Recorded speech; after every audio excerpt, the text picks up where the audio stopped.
What's going on, fragrance family, and welcome to My2Scents Saturday Evening Live. You're watching this in the future. Welcome. Every Saturday here at My2Scents, I've decided that we are going to be doing a little bit of a live stream, doing a little fragrance family get together. My name is Brian. I'm your host, and I'm also the godfather of the fragrance family. Welcome, welcome, welcome. I'm so glad that you're here. We're waiting on some people to show up. We've got an exciting episode tonight. I have a special guest, Michael from iSmell, an up-and-coming fragrance channel. I see people are hopefully starting to roll in here. We've got one on. I'm going to throw an invite out here. But yes, Michael and I are going to go ahead and throw this up here real quick. See if we can't get Michael on here. What up, Pete? Michael, let me know if that works. But yes, we have Michael from iSmell. We're going to be going over some a bit of a controversial topic this evening, but I want to get to know Michael. I've never met him before. We've talked together over social media, but we've never actually met each other. So I'm excited about this. Michael has a new channel, quite young, but he is the best looking guy in Fragcom. At least that's what he says. So we'll see. All right. Can everybody hear me and see me okay? I can see me fine. I can hear me fine. Let me know in the comments, please. All right. Well, how did everybody's Thanksgiving go? How was it? If you're watching this in the future, go ahead and leave me a comment as well. I love getting back to comments and getting to know new people in the fragrance family.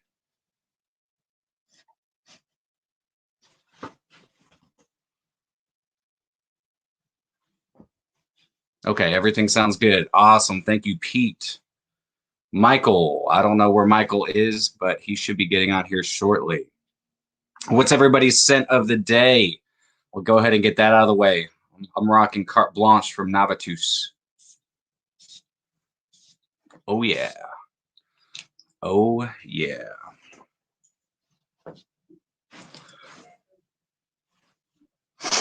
Well, Pete, it looks like you're the only one on here at the moment. We got a few more coming on. How did your Thanksgiving go, brother?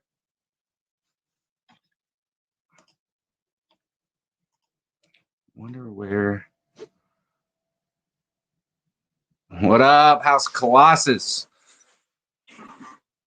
All right. Let's see here. All right. I'm going to let a few more roll in here. Like I said, we have a very special guest. He is waiting in the background here. I'm going to see if we can get a few more people on. So this is going to be a fun Saturday live. I did notice that Dan is doing his live at the same time. He keeps switching it up on me. I thought 3:30 would be a good time, but screwed the pooch again on me, Dan Naughton. But over here, well, maybe we can get Miami Cuddles on. That would be great. Get Neil on here. That'd be awesome. Oh man. Well, I guess you know what, Michael. I see you sitting down there. I'm gonna go ahead and get you on here. Screw it. If nobody shows up, you and I can get to know each other. Here you go. What's up, buddy? What's up, bro? How you doing, man? You're looking dapper. Always, man. I gotta be the godfather of the not Fragcom, fragrance family. There you go. There you go. Dan can be the king of Fragcom. I'm gonna be the godfather of fragrance. Oh, and Dan changed his live stream time. So he does it. He's done it like 4 times. Yeah. I was actually on his stream for about 20 minutes yesterday, and I was plugging your channel. I was like, Brian's having a live stream. I'm gonna be on it. So that's why Dan's like, screw it. I'm doing it at 3. I thought that's what it was, man. I was like, oh shit, look what he did. He like made it the exact same time. Usually he does it later in the evening, but then he changed it last minute again. So I guess he's he doesn't want to compete with us, I mean, me and you are one of the, better looking reviewers on YouTube. So nah, dude, I'm the ugliest reviewer on YouTube. You're the best looking. Get out of here, bro.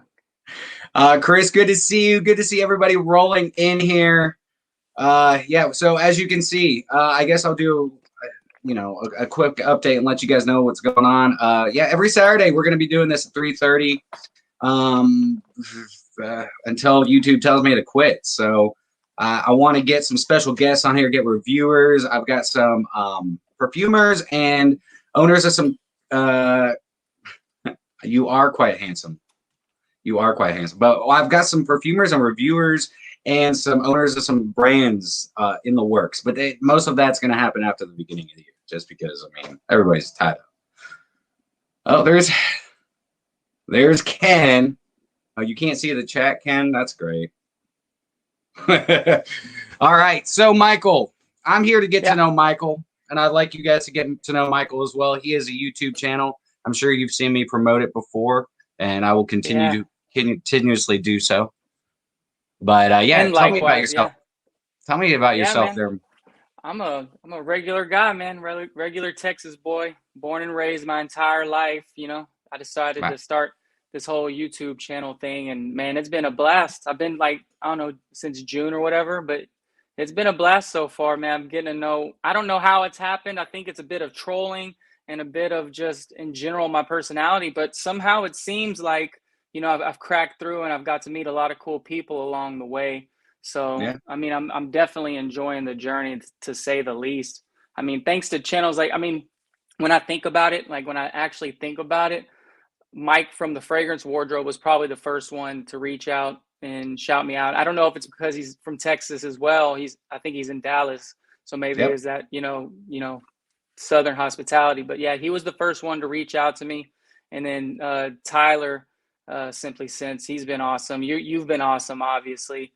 I trolled my way straight onto Dan's live streams by calling myself. Dude, as soon as I saw that, I was like, oh my God, this guy has got some balls. That's awesome. I was like, man, I like this kid. I was like, I like this guy, man. Definitely. Yeah. I mean, that's what you kind of got to do. I think, you know what I mean? I want people to watch my videos. I know it takes time, and I know it's a craft that you have to develop, and it's a nose that you have to, you know, let mature, and you get to know more fragrances as your journey rolls along. But in general, I feel like just being semi-extroverted and having a sense of how to market yourself and how to put yourself out there and how to network, all those things definitely don't hurt. So, and I'm like an innate troll as it is. So like the whole trolling people's like comments, I'm sure I did it to you. I definitely did it to Tyler because he was like, hey man, your comments aren't going to be seen if you keep trolling everybody. And I was like, but you're responding to me right now, right? That's the idea. This isn't going to be a long-term thing. Well, but at the moment, I need visibility. So yeah, man. Well, I mean, you caught my attention, you know, and I remember the comment. It was like, hey man, I just started a YouTube channel. Come check it out. And I was like, okay. So I did, and that was it. And then I found out you were from Austin, and I lived in Austin for 3 years. Yeah, didn't you work at Opal Divine, or you ran the bar? Or you did. I was the general manager of Opal Divines on 6th Street, and the one that used to be on South Congress next to the strip club Expose. Oh, nice. So you had a lot of people come in from the strip club or go to the strip club. Tons of them, and I never had to worry about change. Like on the weekends, I never had to go to the bank to change it. I'd go next door. I'd walk in the back door where all the, because it's usually in the morning, so that we classified all the strippers by A, B, or C, like A squad, B squad, and C squad. And so by the time, like when I had to go through the back door to the manager's office to get ones and stuff, because that's all they ever had was ones. And the C squad would be in there. So I mean, it wasn't anything. The C squad, man. So I look like a youngin, but I mean, I'm probably similar age as you, but like in my heyday now, I'm settled down, and obviously, but I used to date a waitress from a strip club at the Rick's Cabaret, bro. Oh, I know Rick's. It was a crazy season in my life for sure. That's a crazy lifestyle to try to keep up with. Yeah. Oh, absolutely. So what got you into fragrances, man? Yeah, you know what, man? I knew this question was going to come up. And so I think that the whole, like, what got you into fragrance is kind of ambiguous, because I've kind of been into fragrances my whole life. The better way to maybe explain that is, when was the first time I smelled a fragrance? And that was as a super young. And I remember I was at my grandmother's house we called her Grand Manor. And I was in my grandpa's bathroom. I opened up his medicine cabinet or whatever, and I saw something called Cool Water in there. And I was like, oh man, that looks kind of cool, quote unquote. So he had Cool Water and Old Spice. And from then on, I was just like, man, that's obviously really cool. You know, that he has this bottle, it smells good. It kind of, you know, is captivating, kind of hypnotic the first time you smell a fragrance and you realize that that's even a thing. So yeah, that was the first time I probably like smelt a fragrance. And then my dad, I wouldn't say he had the best taste in fragrances per se, but he wore Jupe, as probably everybody in the 80s did, and he wore CK Escape. Those were the two fragrances that he wore.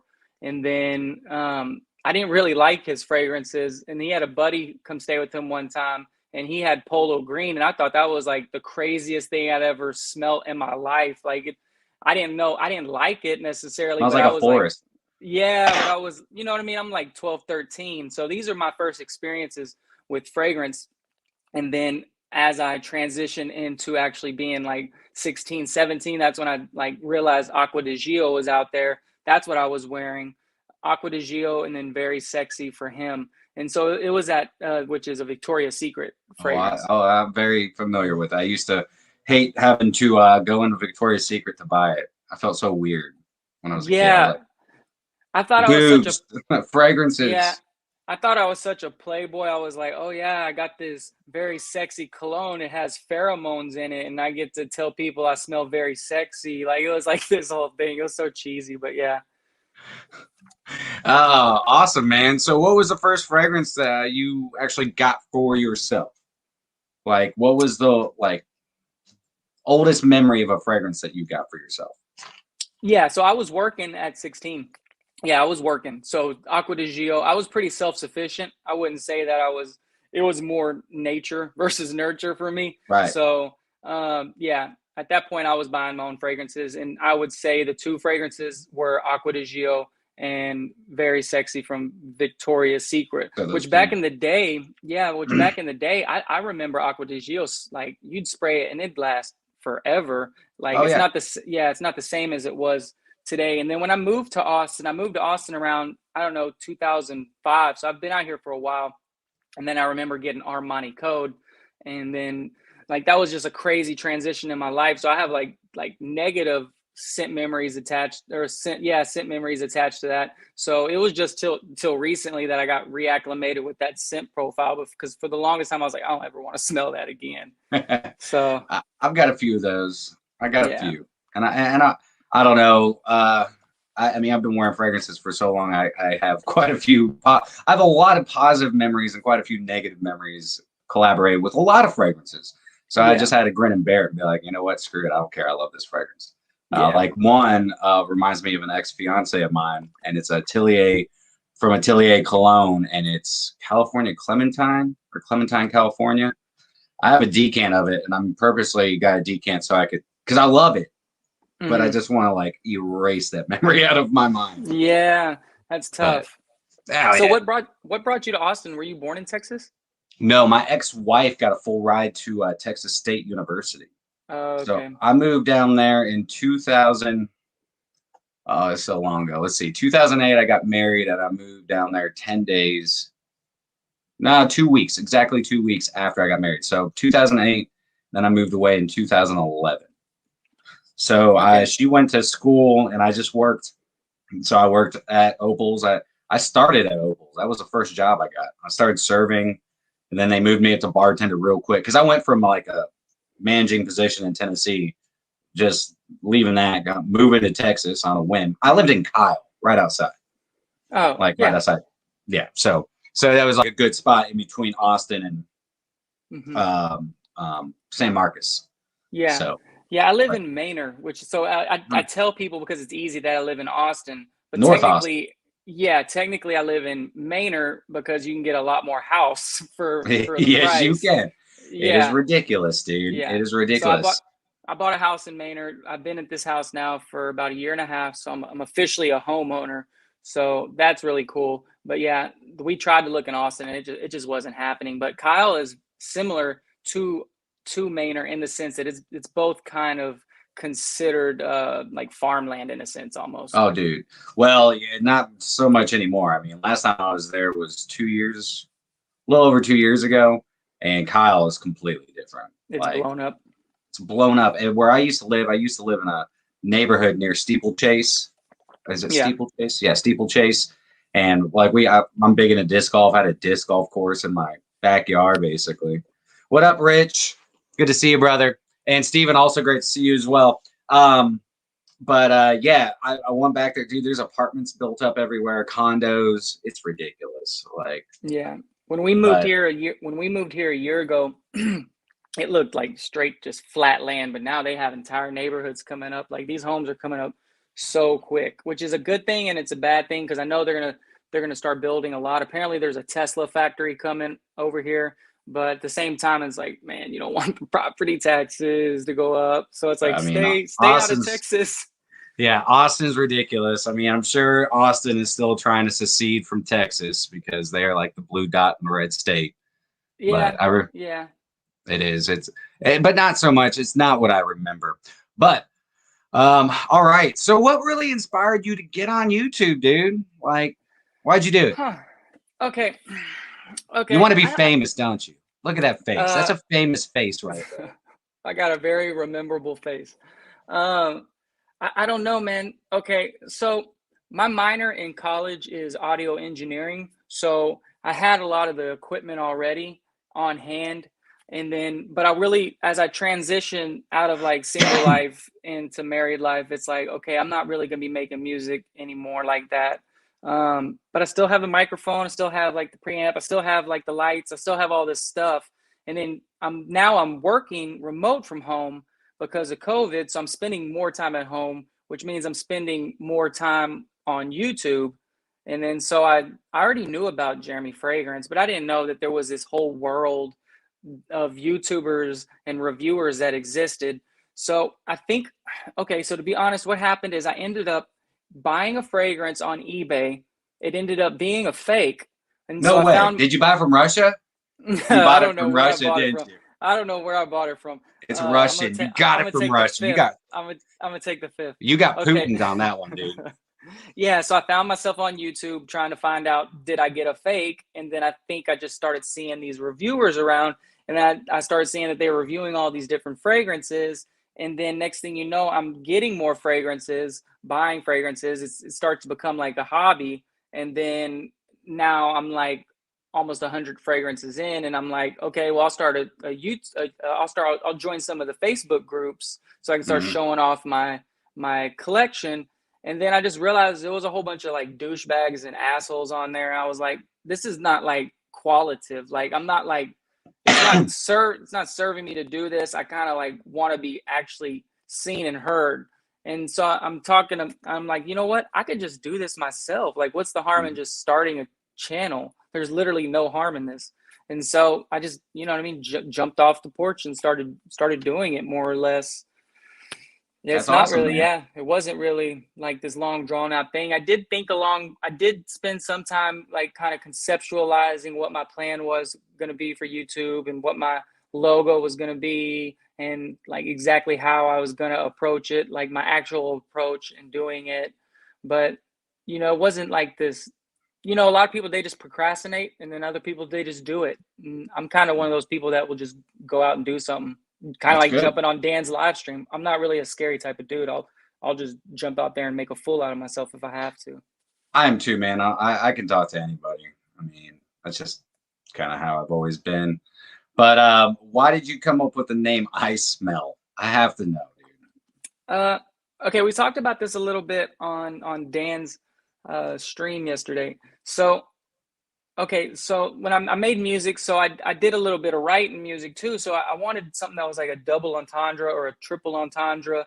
And I smell can mean a lot of different things. It's like, you know, like I smell, like I smell bad, but it's also like I smell fragrance notes, but it's also like everybody has an iPhone now and everything's like iMovie, iPhone, iWatch, or you know what I mean? Like everything's I. So I kind of just put the I there, I smell. And then I put the little, I don't know if you've ever like looked at my logo like closely. Hold on. I have a little. I don't know if you can see it. What's up, Shannon? What's up, Aroma from Heaven? Yeah, I see So, it. yeah, it doesn't really convey very good on here, but at the top of the eye, it has that little like evil eye. You know what I mean? The one that's supposed to repel envy or whatever. So I had this grand idea that, there's a lot of trolls on YouTube and they're gonna probably like send me negative like and so I was just like, you know what I mean? So there was kind of some thought put into it, but yeah, iSmell. It's kind of taken off. I have to ask one more about that, and I'm not mocking you, whatever. That's whatsoever. But did you ever think about doing like I smell good? No, I'm just curious. No, Okay. because I thought that iSmell would be an opinion piece. I literally could care less about the trolls. I could literally, I don't lose, like what makes me lose sleep at night is being a failure to my family. You know what I mean? Like right. like, you know what I mean? Like not what someone's opinion is of me. So if anything, I like that at first. My name was gonna, the name I was gonna go with. I'm glad I didn't go with. I'm just gonna say that. Okay, what was it? Now you can't do that shit. Come on. Okay. Yeah, thank you. Say troll away. Go do it. Come okay. On. So the name I was gonna go with was Aroma God. Yeah, but it's like. You know what? Now, every single episode that I watch, I'm gonna comment. Thank you, Aroma God. You better not. See, but I didn't want to but that could be like considered very, somebody who's super ultra conservative might be like, that's blasphemous. Like you're calling yourself a god, but it's almost for the same reason. Like it's an opinion piece. It's going to get people talking, but then I don't want people to think I'm like, okay, so I might play like I'm very conceited or big headed or very sure of myself, but that's just an exaggerated version of myself on the live streams. Really, I've went out of my way to show anybody who's ever shown me love great appreciation. I'm actually like, I want to be considered like a humble person that's very grateful for anything that I receive. So I kind of decided to not go with that because I didn't want, you know what I mean? I absolutely didn't want that energy. Absolutely. I'm gonna pull this a little bit closer. There we go. I've got it. What got you into doing YouTube? I'll answer that in just a second. I just want to say a shout out to everybody who's new on here. This is Michael from iSmell. Also, leave us some comments, guys. We will try to answer them as best as possible. We do have a topic that we're going to be going over here shortly. I'm just trying to get to know Michael a little bit. There goes Michael, just promoting himself. But yes, I was gonna ask you guys, what do y'all think of the background? I kind of tried to do it like, I don't know, kind of Gatsby style. Just let me know. I can switch all that up at any time. I think Super Chat's on. I've never used it. I've never used StreamYard before, so I don't know. If you guys want a Super Chat, cool. If not, whatever. We're just here to have fun, man. And if you guys have any questions, please feel free to ask. I do have, I got Michael on here, I do have a couple new fragrances that just came in the mail today that I want to share with you guys, because I did film for almost 2 hours this morning. I edited it all down and accidentally deleted 30 minutes worth of a video. It was going to be my top 21 of 2021. And I lost it all. So there will not be a video after this. I'm sorry. Shout out to House of Colossus. I don't know if he's still here. I'm not really because I'm using my phone at the moment, so I can't really see both, or I don't know how to look at that. Yes. So shout out to thank House you, of Colossus. Joe. All right. I like it. All right. So I don't know how to do this super chat thing, but we're gonna. I can show it. There we go. Haha. Nice. Man, I love this StreamYard. Okay. It's legit. It's legit. But I like it. Okay, Unaverage Joe, great background, very unaverage. Leave it. Rock on. I love it. There's the Godfather ring right there. Oh, okay, cool. All right. So what got me into doing this? I've kind of gone over this before, but I'll go over it again so you guys know. So back in March, I started a channel called Mentality. I went through, over the last year and a half, I went through a really big life-changing process. huge. And I really decided to be more of a positive light in the world. And I've always been a positive guy, but I've done a lot of negative things. Is that your sign of the day? It is now. So I decided to hang on one second. I'm going to show that in a second. But so I decided I wanted to really put my 2 cents out there. All right. But I really wanted to help people in a positive light. And coming from a person who's been through a lot in their lifetime, it struggled with depression and a lot of, negativity. I wanted to do lifestyle coaching in the way of, look, you don't have to have a 6-pack. You don't have to dress a certain way. You really just need to try and be the best you that you can be. Like when it boils down to it is, as long as you are striving, you're growing your brain. Your brain is the most powerful muscle you have. 100%. You can do whatever it is that you believe in. And even if you don't accomplish it, if you don't try it, you never know.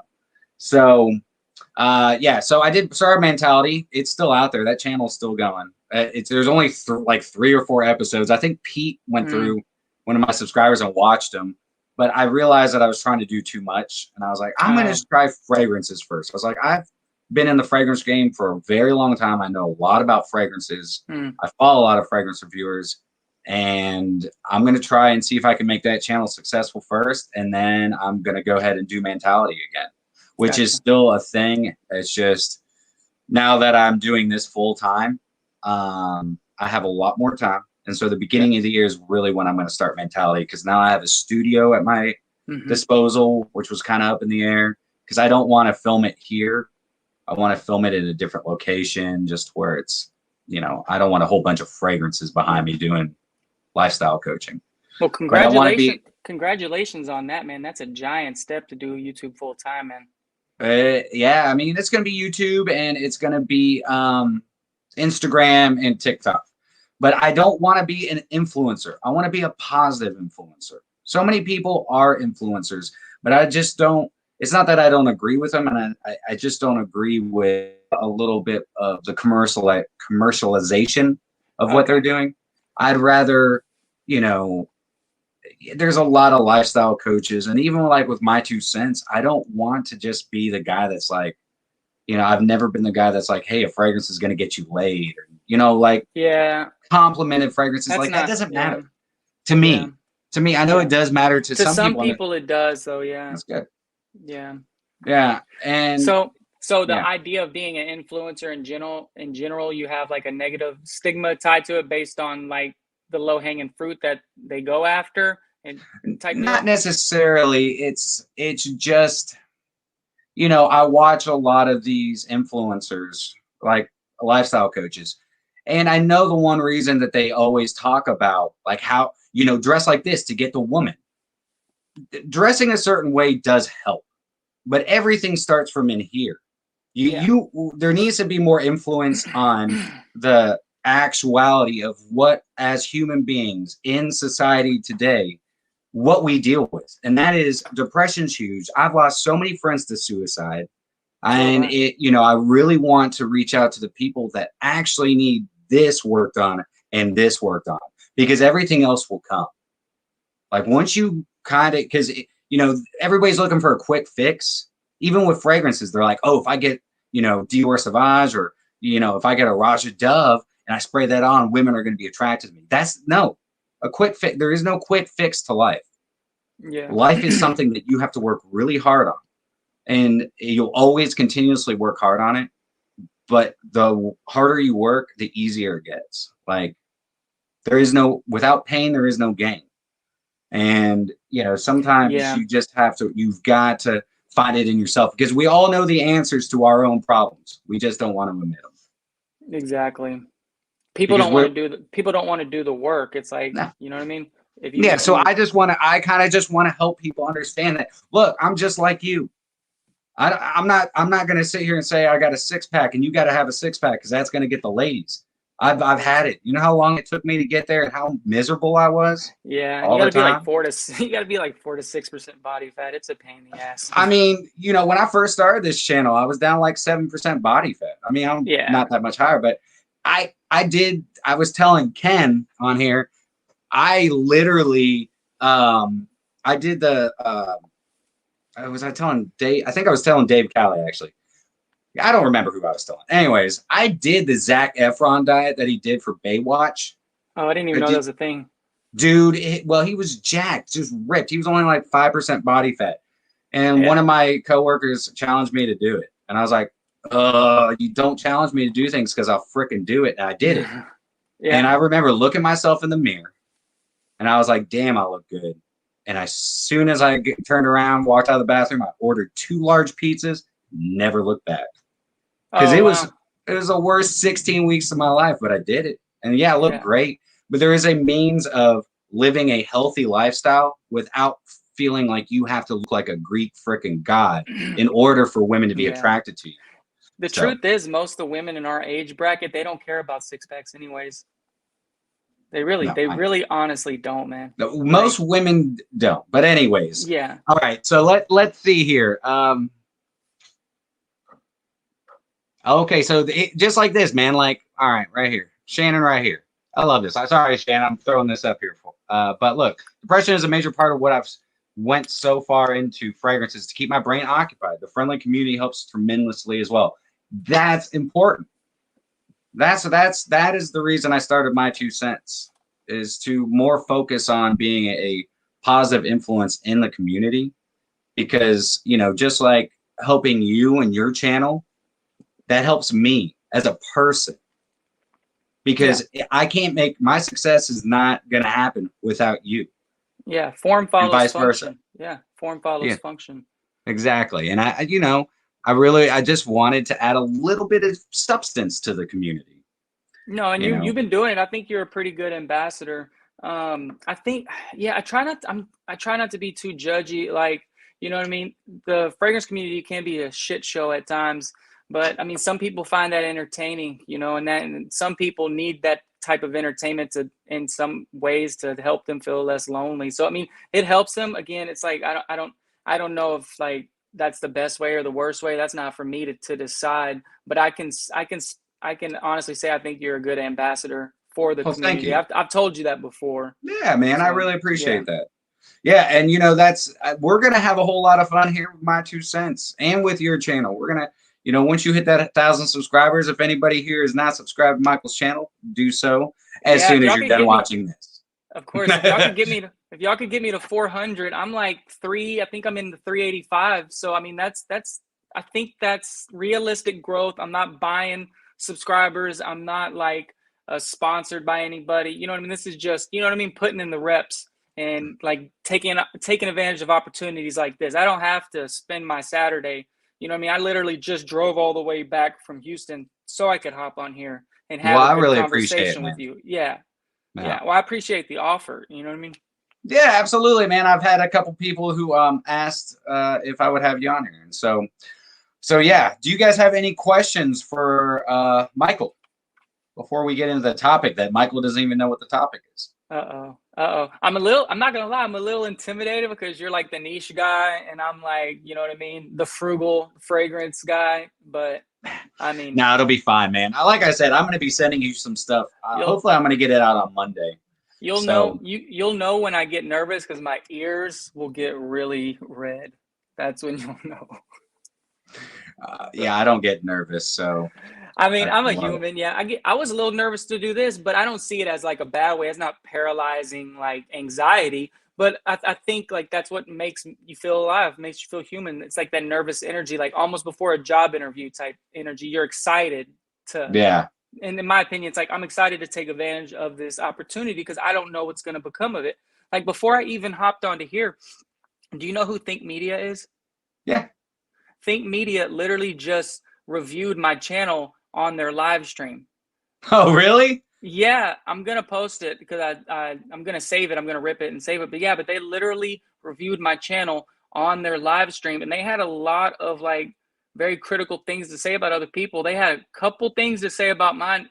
but had they dug a little deeper, they would have found the information. But in general, they said that they thought I was doing a really amazing job. They liked the thumbnails. They liked the titles that I was using in my videos.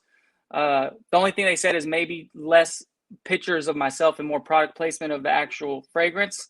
But yeah, I mean, all in all, they had some very positive things to say. So I'm just trying to get out there and make myself as visible as possible. Obviously, I don't even have 1,000 subscribers, so I'm no like big fish in the game.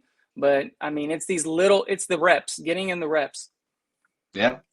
It's patience, my friend. Patience and just producing the content that you're passionate about. I would love to break YouTube and not do anything that YouTube needs me to do or wants me to do.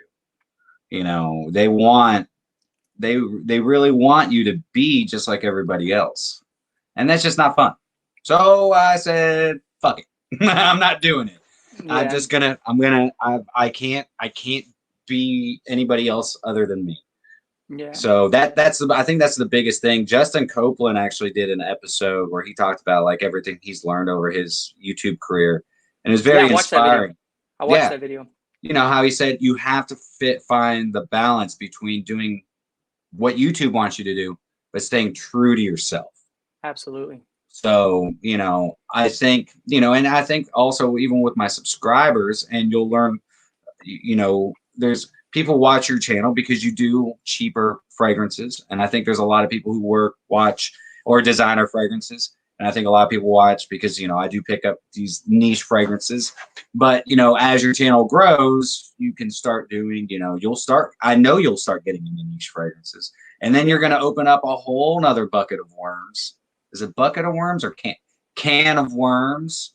You know, across YouTube. So just, you know. Yeah, I can tell you this though, without a doubt, it's like I enjoy my designer fragrances, absolutely. And I don't have niche like you do, but I watch your channel simply because I want to support you more than anything, and then I want to learn about these niche houses. But niche isn't something that I'm like dying to get. I go to Neiman Marcus and Saks and all them, and I smell their fragrances, and a lot of them don't smell worth $400, to be completely honest. And that's just my honest opinion. Yeah. You know what I mean? I have a car payment, a family, a mortgage. I'm not buying niche just so like somebody can say, oh, that's so awesome that you have niche. I'll buy niche if I find something that I absolutely love, but it's not like I'm not in some mad race to be validated by the fragrance community. And you don't. Most people are more likely to resonate with my position because that's why the designer lists do better, because most people are just everyday middle class people that just want to smell good. Like I work remote from home. Like 90% of the time, you know what I mean? I'm not going out in public with my fragrances. I am the epitome of wearing a fragrance for yourself. So, you know what I mean? Like man. I'm very honest. I try to be very transparent with what I'm doing. I'm not going to tell somebody to buy something just because, you know what I mean, a whole bunch of reviewers are telling. I might buy something because a whole bunch of reviewers are saying it's hot, but I'm not going to tell somebody else to buy it just because it's hot. Yeah, I try not to necessarily be a salesman. I just try to be an inspiration, try to help you and educate you and making the right decisions and test drive your fragrances. All right, so Shannon's got a question here, and we'll go ahead and pop it up. Name one fragrance that if you smell, I guess you can you read that? Yeah, name one fragrance that if you smell it on them, it makes you want to slap them, or one that makes you cringe at the very least. Guess first. I don't know, man. I'm gonna sound so bougie and elitist at this point, but it's like everybody crowding around the Sauvage at Sephora. It's a little cringy. I want to be like, hey, y'all, take a couple steps over here and look at the replica. Like, you know what I mean? Like, there's some other stuff over here. But I mean, at the same time, I like Sauvage. It's like one of my favorite dumb reach fragrances for the summer. So that's the easy answer. You know what I mean? I don't know. Yeah. No, that makes sense. I mean, Sauvage, if I wear too much of it, it gives me a headache. The ambroxan, a lot of fragrances that are very ambroxan heavy tend to give me a little bit of a headache. But for me, it's not necessarily, I mean, it's a fragrance. So I live in the South, and so does Michael, but I live in so do you. You live in Austin. that I can't stand full natural patchouli oil. Like with, I'm not trying to, if anybody is a hippie on here, I'm not trying That's to. what I was about to say, to smell like hippie. The hippie, like, do they still have Eeyore's birthday in Austin? They used to. They haven't. Yeah, they usually do it right after the 420 Fest, Yes. which I went to a few years. Yeah, like Yeah, normally me too. a couple days right after they'll Yeah. do Eeyore's birthday party, which everyone would dress up and go out there. And yeah, there's a lot of hippies out there. Yeah. So I can't stand patchouli, just straight up patchouli, like straight up patchouli oil. I love patchouli fragrances. But I don't know. I'm trying to think if there's actually a fragrance that I'm just like, dude, you smell like crap. I'm different when it comes to fragrances. When I smell something that makes my brain like kind of be like, what the hell is that? It intrigues me. So I'm like, it might not smell that great, but I'm like, what are you wearing? Like, I want to know what you're wearing because I've never smelled that before. And it's weird to my nose. So I don't know.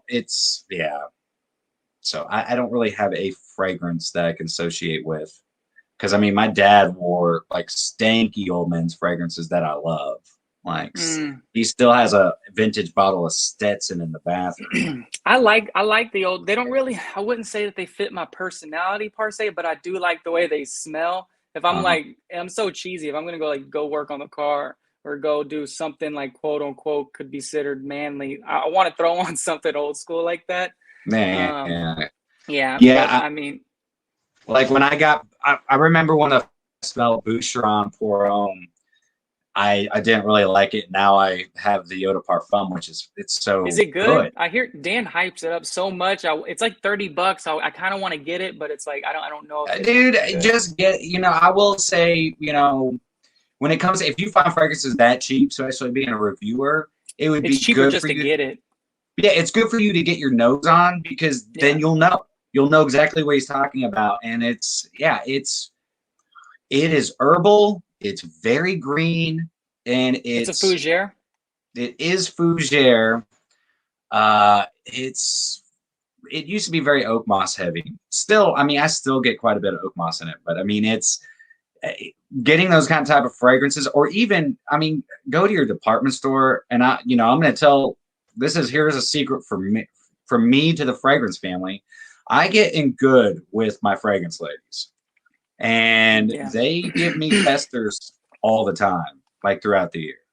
Let's just be like, here you go. I mean. So how do you go about doing that? Because whenever I go to like the Sephora or the Ulta or the JCPenney's, Dillard's, Macy's, I'm in there. You know what I mean? And I'm talking to them. I tell them I have a fragrance related channel, and most of them, they seem like they're like, okay, do you want to don't even tell them Calvin that Klein just Defy or like I just literally talk to them and become friends with them. Frida, one of my fragrance girls, is Buck from Big Beer's Business. We go to the same Dillards. Oh, nice. Yeah. So cool. But yeah, she like shares my posts on Facebook all the time. And I'll do videos, I'll do episodes in there, but I've had a long relationship with them over the years. And so, Yop Homme, I used to love Yop Homme. I swear I was going to say you. Huh? I swear when they said slap the fragrance, so you want to slap somebody, I was about to say jupe, or jope, whatever it's called, but I didn't. Yop. It's like the J, since it's, I believe, German, the J is a Yop. Yop Homme. Yeah. But I mean, I used to call it jupe. I'd be like, yo, dude, give me my jupe. Back that's in what high I know it. I'm not gonna lie. Yeah. I'm probably still gonna call it jupe. Yeah, that's fine. Jupe. Yop Homme Ice is freaking phenomenal. I can't believe I slept on that one for so long. That's a great cheapie for you to pick up. Yeah, I heard Ross hyping talking about that one actually. I think he actually put in his episode today. Yeah, I believe. I think. Yeah, memory is tied to a lot of fragrances that you just can't stand. Eternity, Calvin Klein Eternity. I don't like Calvin Klein Eternity. I used to wear it, but I don't know. I think I just got sick of it. I can't stand Eternity. So, I know Cuddles. That's one of Cuddles' favorite fragrances. Is Calvin Klein Eternity. And okay, so if you go on Fragrantica, and it's interesting, because very sexy Victoria's Secret, if you go on Fragrantica, they say smells a lot like Calvin Klein Eternity, and I smelt Calvin Klein Eternity, and I could see the resemblance, but I haven't put my nose on Very Sexy since like 2004, so I couldn't tell you how close, but I wanted to, you know, I don't know if it's confirmation bias, but I was like, oh yeah, they smell similar, but I don't know. Yeah, I don't. I mean, I guess I can kind of. I haven't smelled Very Sexy for him in years, but and it's different than it used to be. But man, I don't. Maybe a little bit of a similarity, but let's see. Ryan says I wore Homme and CK1 all through the 90s. I still love both, but don't wear them often. Yeah, I only own one Calvin Klein fragrance to this day, and that's Eternity Flame, actually, which is, it's okay. It's the only Calvin Klein I have is Shock. That's the only one I have. And I don't want to say I regret buying it, but I think as you like progress in your journey, it's like, okay, do I want to wear this tobacco fragrance, or you know what I mean? Like if you have the choice between that or the one, it's kind of like the one for a beginner, it's like, yeah, you know, CK Shock wears great, but that's more something I'd put on my son versus something I'd wear. Yeah. I mean, I don't go cheapy shopping as much as I was. Like, I'll definitely do it here every now and then. But rack stores, I felt like I'm buying a lot of fragrances I'm not wearing because I have such a large collection. But I do want to find some hidden gems for people as well. That's what I wanted to ask you. Where do you find out about all these like obscure like houses and brands? Like I wouldn't even know where to begin, to be honest, Brian. Like that's the thing. Like I'm glad that you and Ken are sending me some stuff because I don't know the first place to look. I can watch y'all and y'all can put me onto some brands, but for me the thrill is in the hunt, not actually just being told what to get. Well, you know, the one thing to say this about the one thing I will say is back when what got me into niche, you know, I had some Creed fragrances and I didn't really consider them niche because I bought them at a department store. So I didn't know really like in that part of my journey, which was back in 2010. It was when Invictus came out. I went and got something other than Invictus. My roommate was pissed because he wore Invictus and wanted me to wear Invictus anyways, but whatever. But I was like, all right, cool. So I bought Green Irish Tweed, and then I got Silver Mountain Water, and then I got Tom Ford's Tobacco Vanille. That was a good one. A few years later, and my mind was blown. I was like, what is this wizardry? Like, yeah, oh that my one's God. A good one. Yeah, because like even though Creed smelled so good, I was like, oh, they're just really expensive fragrances. And so now, you know, and that got me on my Tom Ford train. And then I got into like a lot more niche fragrances. And that's where I finally realized I was like, oh my God, like, you know, I used to wear fragrances for compliments, and now it is more of just a passion for me because I've always been an artsy fartsy guy. I mean, musician, I'm a painter, I can draw. I've really loved designing stuff. I wanted to be an architect when I was a kid, and I always would like, anyways, but my dad's really, really talented at painting and things like that. So that's really, I got into artsy fartsy arts and crafts stuff all the time. Like when I was a kid, and then I still love doing it, but that's what I love about fragrances. Fragrance to me is art.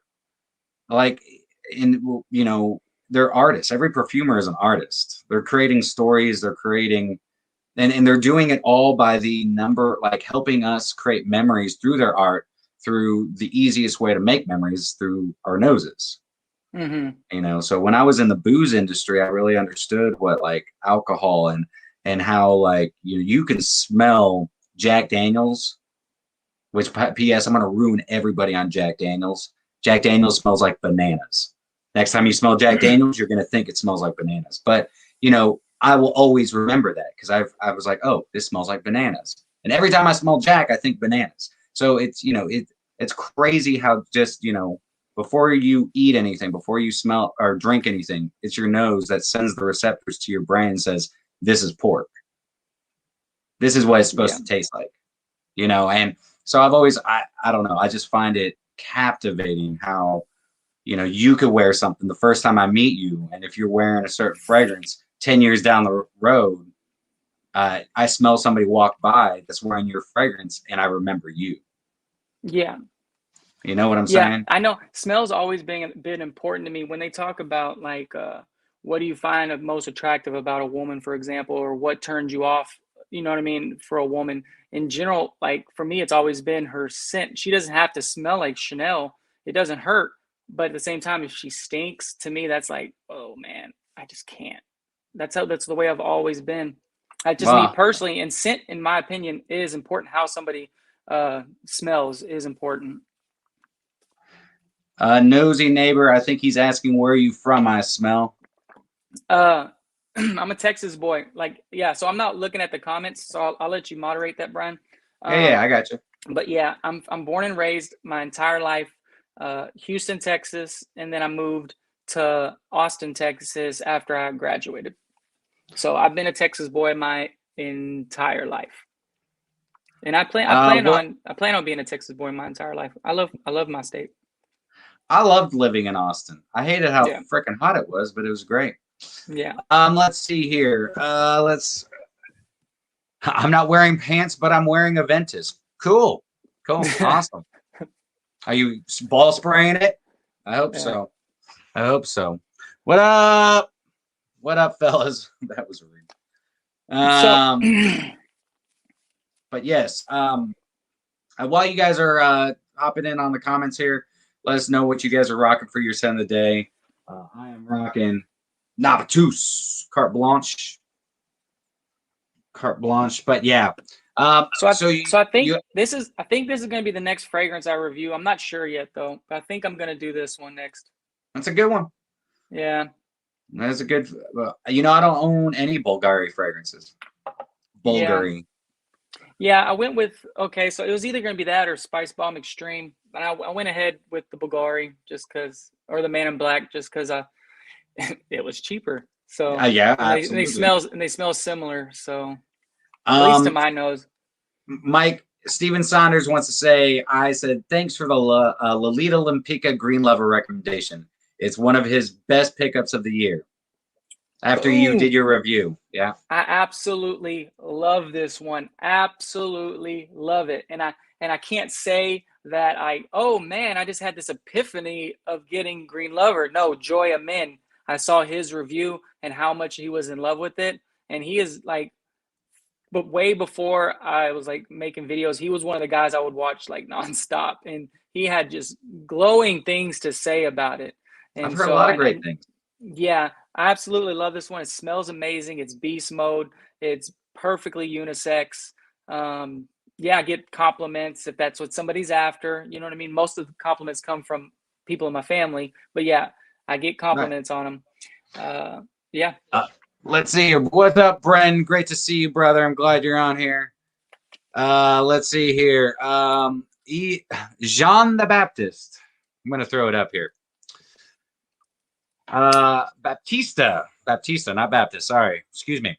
I'm testing Interlude, man. As I said above, Etsy has a lot of dope indie houses. Etsy does have a lot of dope indie houses. Rogue Perfumery is on Etsy, so which is one of my favorite fragrance houses. Interlude, man. So, man, I had a bottle of Interlude, man, a couple years ago. And isn't that heavy basil or something? It's oregano. Oregano, yeah. And the oregano note is very strong off my skin, and I couldn't get over it. So I sold it to a friend of mine who loves it and smells great on him. And then Ross was telling me that I would really like Interlude 53. Well, I got a sample of Interlude 53 with my Scent Explorer. It's way worse than Interlude on my skin. The oregano is huge. Like I sprayed it on my hand and I was like, I have to wash this off. And I couldn't wash it off. I mean, it's 53% concentration oil. Like I scrubbed it and it wouldn't come off. But it's a good fragrance. It's just that oregano is just overpowering. It literally just started making me sneeze, like I was having an allergic reaction to it. Oh wow. I heard that Afnan has like a clone of They do. Interlude, man. I've never smelt it, but yeah. What's up, James? Shannon is wearing Amouage Reflection Man. Thank you so much, Ijan Baptista, for your question. So Shannon is rocking Amouage Reflection Man 45. That is an awesome fragrance. Ooh, James is wearing the new Terence Hughes Onyx Extreme. You have to tell me all about it. Please comment. Or if anybody would like to get on here, I'm just going to go ahead and throw an invite out. Yeah. You know, if y'all want to get on here, hop on. If you got the balls to meet the Godfather, come on. And the sexiest reviewer in the fragrance game. Yeah, this ugly guy, right? AKA me. So I'm going to go ahead and throwing that up in the chat. Brian, I would love to talk to anybody, meet anybody. Are you going to Scent Explorer? And by Scent Explorer, are you like logging in on a yeah. It's all live. Yeah. So Dave Callie and I'm going to reach out to Max this evening or actually tomorrow. But Dave Callie and I on Wednesday on Instagram are going to be doing like a live chat and talking about getting everybody excited about Scent Explorer. I know you are, I saw you got your tickets, or it's all digital. So yeah, exactly. I mean, when they when they have it up, in New York again, I'm definitely going to go 1,000%. I think that's going to be an amazing networking opportunity once they have it in like real life, and I get to know people just not on the screen and try to make connections, see who I connect with in general. Yeah. I mean, now, dude, like I told Ken and Scott Aromatico, like I'm planning a trip down that way just to, hang out, meet with them, do some filming together. And, I want to get to know as many people in this community as possible because when I say this is a fragrance family, to me, it is. I mean, Scott's been really good to me too. He didn't have to, like all these people, they didn't have to say anything nice to me or reach out or anything. If there's a little bit of noise, my son just got home. He went to the optometrist, so the holidays are. No, I don't have any kids. My life is, people ask me all the time. They're like, "How can you do this?" I was like, I take care of my parents, which is my number one priority. This is number two. I was like, I have minimal bills. I don't have a girlfriend. I don't have a wife. I don't have kids. These are my children. Yeah. I've got a dog, and I love taking, I love my pup. In fact, Thursday, Thanksgiving was his birthday. But yeah, but I've got a lot of friends. You said a dog? Yeah. What kind of breed is it? He's a French Mastiff and Boxer mix. Oh, nice. I have a Jack Russell Terrier. That lots of energy. Yeah. You wind it up. He's starting to slow down because he's 12 years old now, but he's still got plenty. Yeah, he's starting to slow down a little bit, but he's still got quite a bit for a 12-year-old dog. Yes, Brutus is 13.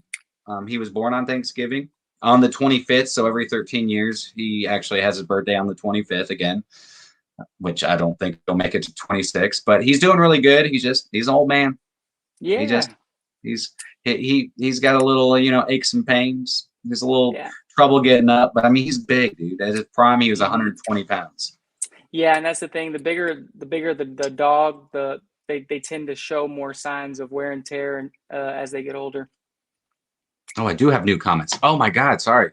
Here we go. All right, sorry. That's the one thing with StreamYard. If you use StreamYard, what I've noticed is it doesn't scroll down through your comments. Like if you get new comments, it doesn't start scrolling.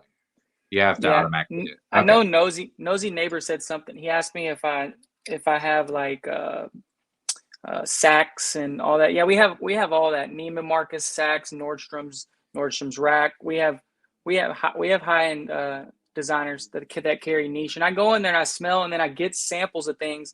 But in terms of the samples that I've been acquiring, it's what I've enjoyed doing is taking a fragrance that smells like another fragrance and then getting a sample and actually comparing the two. Because what always got underneath my skin when I'm watching fragrance reviewers is they're like, yeah, I got this clone. I've never smelt the other one, but yeah, it smells exactly like it. I'm like, how do you know that? That like super irks me.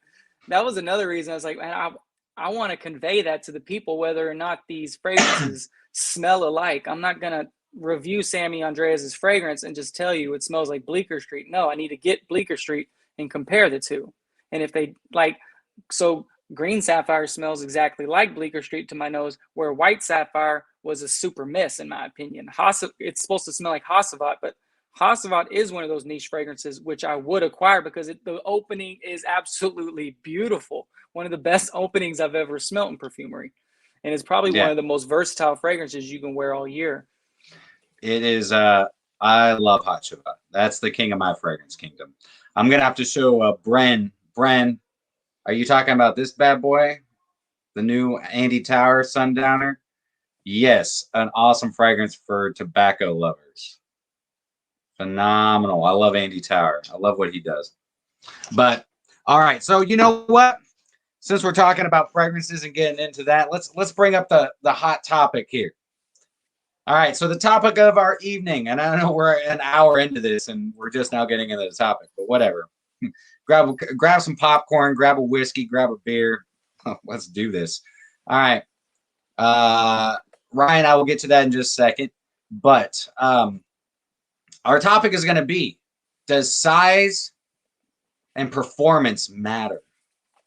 So I want to know...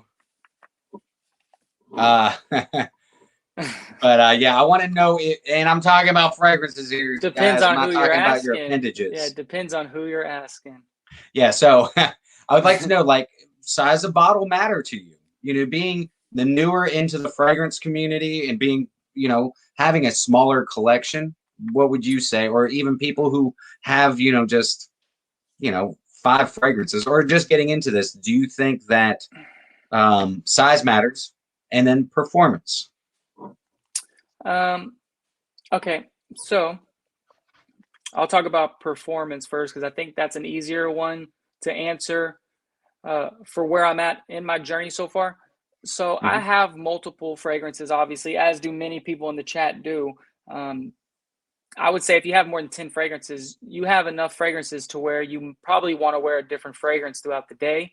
And so in that case, performance doesn't matter to me as much as someone who might just have 2 fragrances. If you have just 2 fragrances, you want a fragrance that's going to last you the entire day. At most, maybe you have to respray it once. So in that case, yeah, it matters because you don't have a million fragrances. But for me, I like to wear a fragrance in the morning. I know.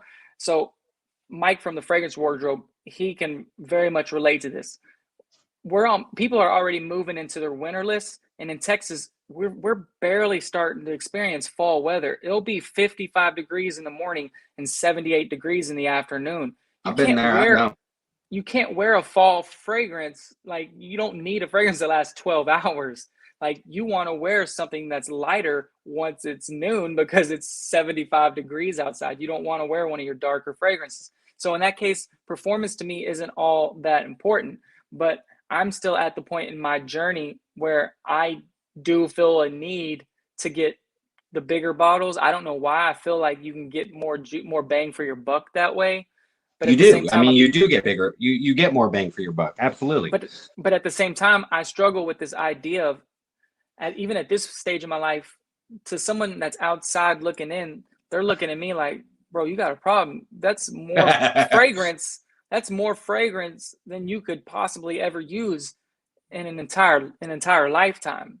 So yeah, in that case, you know what I mean? I might start downgrading to smaller sizes, simply more due for space. Now, as my collection grows, I might need to just start getting smaller bottles just simply for space. That's where I'm at with it. All right. What about so that's performance and also, yeah, size of the bottle. Also, guys in the comments, let me know, what do you think? Does size matter and does performance matter to you? So I look at it like this. I think there's a lot, you know, I try to always put myself in other people's shoes. Like for me, performance doesn't necessarily matter. But I can see why it does matter to some people, because that's what they care about. You know, they really if they're paying so much money, they want, you know, if you're buying a Ferrari, no, actually, that's a terrible, you know, that's a terrible analogy. If you're buying a Honda and it gets 5 miles to the gallon, then, you know, is it worth it? It's not cost effective, yeah. It's not a cost effective. But if you're an avid collector and you really are more passionate about what the juice coming out of the bottle is, and you are more along the lines of just appreciating the scent instead of trying to gain something from the scent, then I don't think that performance matters. I think it's, you know, it can be very beautiful for the short period of time that it lasts. Yeah. Also look at the price point too. Like if I'm getting Ferrari Bright Neroli and I know it's a Neroli scent and I'm paying, you know, $30 for it, I don't need it to last 12 hours. But if I'm paying $300, $400 for a fragrance, you know, like Baccarat Rouge 540, you want it to last a good while because you've paid that price point. You don't want to pay $400 for something and it only lasts a couple hours. And I think that's why people get so excited when they get a cheaper fragrance, a cost-effective fragrance, and then it lasts forever. They're like, wow, you know what I mean? But then there's that other group of people, they're like, that cheap clone fragrance doesn't smell good, so why do you want it to last 12 hours? Right. So it's really all a matter of someone's taste again and what they value in a fragrance. I feel like I have pretty good fragrance taste, but at the same time, there's a lot of fragrances that I own that, you know, someone like you might be like, my nose has matured past that point. Like to me, that just smells like every other designer fragrance. I mean, yeah, when it comes to designer fragrances, there is a lot, but I mean, you know, I can say that about some niche fragrances too. But what, like with the designer fragrances, it seems like they're all going in the same kind of direction. I remember, and we had this discussion on Ken and I's live last evening. We were on there with this amazing guy named Joshua. But we were talking about this subject, but you know, a lot of designer fragrances back in the day, like you get like Platinum Egoist from Chanel and Boucheron, Dracar Noir, you know, Polo Green. They were all different and very complex. And I feel like a lot of fragrances these days, designer fragrances, they're all just trying to like fight against each other and create the next sweet, spicy, mass appealing sex monster. You know, it's like they're just all trying to do the exact same thing. There's not as much creativity as there used to be. Yeah, no, I agree. I'm getting to that point actually in my journey where I go and I'm sounding a little bougie when I'm at Macy's because a lot of the fragrance do smell a lot like every single one of these guys goes to Macy's, dude. I'm telling you. Yeah, like I smelt Ralph's Club and I'm like, oh, it smells good, but another part of me is like, that smells boring. That smells like every other designer fragrance. And that's why when you find something like Lolita Lempica Green Lover that you're like, wow, you know what I mean? That smells really good. It smells really different. That's what I like about the designer fragrances, car brands, is when you find something that doesn't smell like other designers. Like Bentley Absolute doesn't smell like anything you can get at Ulta. Lolita Lempica doesn't smell like anything you can get at Ulta. Prada Amber Pour Homme, it doesn't smell like anything you're going to get at Ulta. These are unique scent profiles that exist out in the world. Yeah, they might have been recreated, you know, but at the same time, like a lot of these fragrances, they do smell like legit. So that's kind of the main thing I'm drawn to in a fragrance. Yeah. And size for me, I get a lot of small bottles. I just have such a large collection that I just don't find it necessary. Like most of my Top Libre Orange, they're 30 mLs, and I don't mind. I mean, I've got a ton of Aaron Terence Hughes fragrances, and I've got a lot of them in 10 mils. 10 mils will last me the rest of my life. I mean, unless I love it, I will, and spraying it every single day. But, you know, it's very few and far between that I'm spraying the same fragrance every day. I mean, I have some fragrances like Issey Miyake L'Odyssée Pour Homme. I mean, that's just one of my most memorable fragrances, and I will wear that a lot. But yeah, so I think some people are like, oh no, that's too expensive for 100 ml. I'm like, well, get the 30 ml. Are you really going to use all of it? I mean, if you've got 100, you know, bottles in your collection, or if you're decanting it, you know, selling it, you know, just decanting it out. I mean, then yeah, get yourself a 200 ml bottle because you can make your money back on, you know, 50 mLs if you were to go at it that way. But yeah, That's a lot of time. Yeah, I'm gonna look into start doing that. But if I do it, I don't want to do it like a real shoddy way. I want to actually do proper labels if I'm gonna decant out. Yeah, that's just you start getting to that point where you're like, okay, well, how can I mitigate some of these costs? And because fragrance reviewing is kind of an expensive hobby, man. If like everyone wants to do top 10s, and each one of those 10 fragrances cost $100 each, that's $1,000 video. If you're not monetized, man, like how long can you sustain that? Oh, don't worry. Once you get monetized, you'll see. There's not a lot of money in YouTube. I mean, as of now. I mean, you know, and then it's, you know, I guess you know, that's one thing. You know, I could definitely I definitely agree with you. It's very pricey. I mean, I would still be doing this, probably not ordering as many as I am, but I mean, I was still like once a month, like five, 6 fragrances. Yeah. You know, before I even started this channel. But it's definitely pricey. And, you know, I think a lot of people have this conception that, you know, us reviewers, once you get monetized, it's like, woohoo. Nah, man. I mean, there's money to be made in it. There is. But yeah, unless you got it's like a small niche. It really is. It's a small niche. Yeah. And I'm not in it for the money. I have plenty of means of making money other ways, you know. But the ads, like, you have to think, like, you get paid off ads, so view time. So 0.003% of a dollar you get. A lot of it's going to Google, yeah. Yeah, 2,000 views or 1,000 views is like $1.50. Yeah. I mean, you know, and that's like, and that's why it's kind of hard. It's kind of hard to tell people, hey, you know what I mean? Send super chats if you really support. But at the same time, it's like, you know what I mean? Like some people, they do want to make a living off this.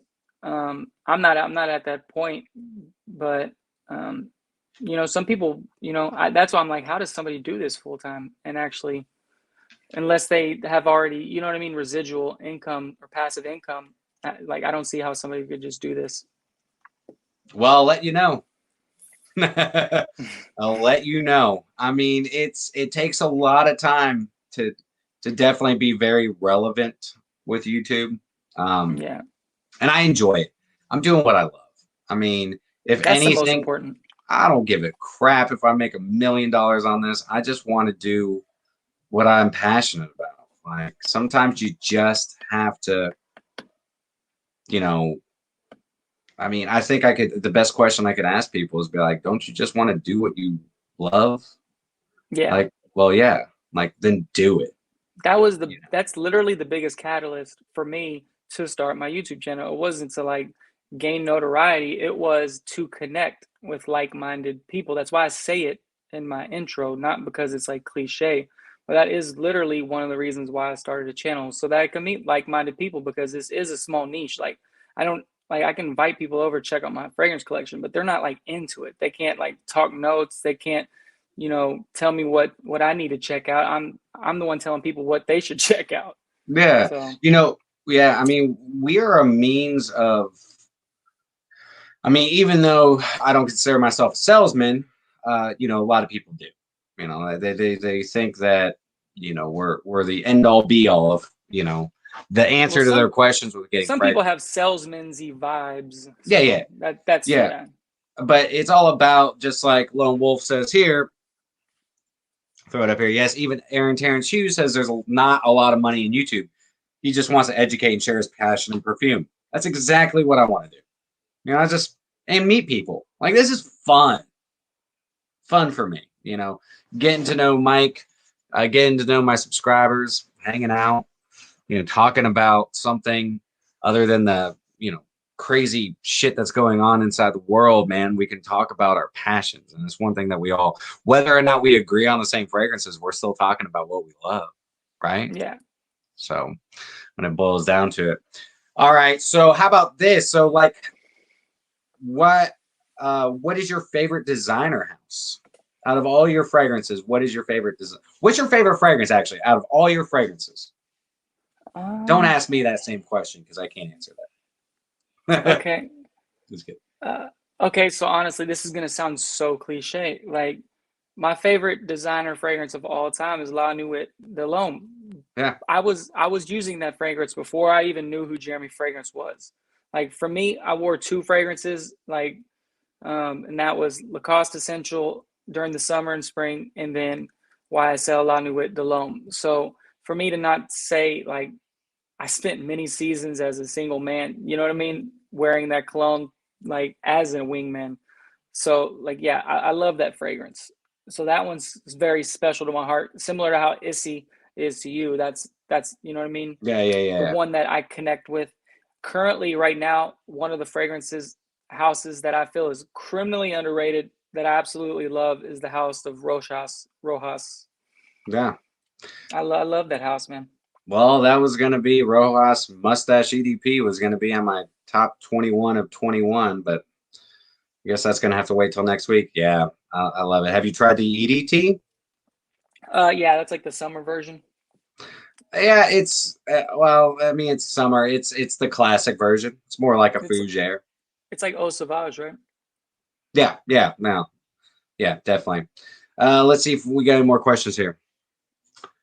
Uh, Lone Wolf says most of okay, so Lone Wolf said that most of fragrances Aaron Terence Hughes reviews is even more expensive than what he earns on YouTube.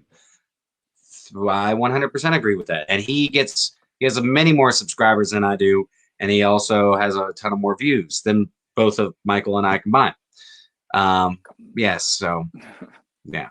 But I think the only catch is collaboration with brands and sponsorship and free PR packages. Nosy Neighbor said, yeah, iSmell. That's why I love live streams because the interaction on the live removes the salesperson from Fragcom. Yeah. So there are a lot of, I guess I'm not trying to discredit any reviewers out there. There's a lot of reviewers who do not do lives. And I am not a actor. The goofy, stupid shit that I say and like all that is just comes from the brain. That comes from right here. This crazy, always turning, like wheel turning machine. I just like to Yeah. do fun stuff, and that's how I am. Like My super randomness comes from attention deficit disorder, most definitely. Yeah, yeah. Do either of you guys have somewhere you could make donations and actually receive the money and not have your service take 50% of the funds? No, I do not. Couldn't you? No, I'm not at that point yet. I have set goals for myself. Once I hit 1,000 subscribers, I'm gonna revamp my page. I'm gonna revamp my intro. I'll start doing lives. I'm gonna start doing all that. But right now, I just want to get a library of videos that people can go to. I'm still, you know what I mean, figuring out who I am as a content creator, like what people are connecting with. I'm not there yet, but I think don't people have like PayPal's and like I Venmos mean, and all those things? I've I'll got probably all start that, but man, I'll probably start an OnlyFans. I have an OnlyFans page. Right. Let's just say I'm not wearing a suit. Yeah. I'm just kidding. I don't have an OnlyFans page. Yeah. But for me, I do have PayPal and all that stuff. But honestly, like if you guys want to super chat and stuff like that, like it's going straight back to the channel. I mean, for me, there is other means of making somebody asked me, if they could pay me for a review, and I said no. I don't want it. I would rather get free product than get paid for a review because I'm very honest with the people who send me product because I let them know exactly what I'm going to say in my episode. And if they don't like that, I offer to send it back. And most, they're like, no, don't worry about it. Because I'm going to be honest, but I'm not going to bash the brand. I'm going to tell them, hey, I don't enjoy this, but here's why you might like it. Because It's tough. It is. It's tough because I don't want to like knock how someone makes their money. But I mean, I've been a consumer of fragrance content longer than I've been a curator of it. And, it does kind of break your heart when you realize that these fragrances people are hyping up. They're trying to send you down to affiliate links so they can get, paid off of them. And then you realize it's not genuine. But then at the other end, it's like you see everyone else, they're able to do sponsors. So I don't know, maybe they just need to branch out, like get a Blue Chew sponsor or something that doesn't have to do with fragrances. Like, you know what I mean? Yeah, I mean, I don't know. Yeah. I mean, there is certain ways. Like I'm gonna start doing merch like at the beginning of the year. Like I've got some T-shirts that I've got designed up. It's gonna say F compliments and spray confidence on the back. My 2 cents. But I mean, it's not gonna actually say FUCK. It's gonna be like F and like asterisks. And then I've got one that's gonna like it says keep calm spray on. So it looks like that keep calm logo. So I've got you're gonna do fun stuff like that to help the brand, because everything's going back to this.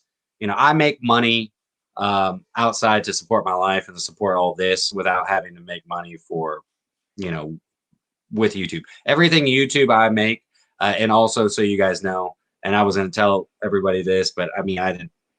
It doesn't matter. I donate 50% of everything that I make from YouTube, which hasn't been much, back to the Kidney Foundation here in Chattanooga, because my mom's going through kidney failure. So I donate. So, I'm not trying to get views from everybody, but the more views I get, the more it helps with the Kidney Foundation. Because and that's what makes you a good ambassador. It's like the things that you're doing when nobody's watching. That's you know what I mean? When you leave here, you have a regiment and a ritual and a routine and a life, and most of it involves taking care of people other than yourself. One of the days you'll meet them. Yeah, and that's those are the seeds, man, that are really gonna grow into something. I truly believe that. You can tell a tree by its fruit, and it sounds like. Well, thanks, man. I'm very blessed to have.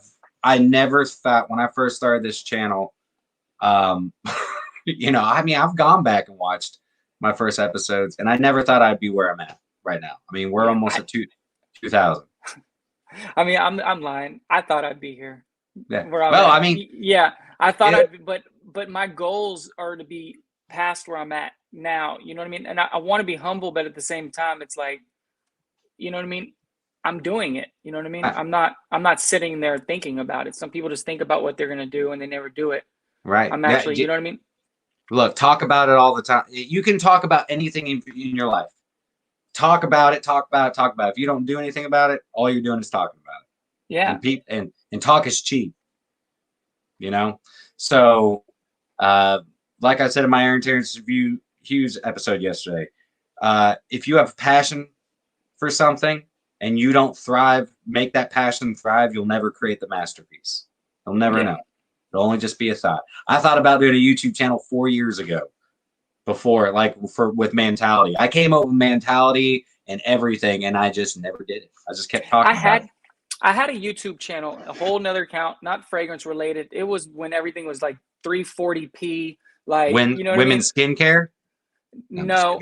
Oh, no, I was doing UFC breakdowns and predictions. Like I've been an avid Ultimate Fighting Championship fan forever.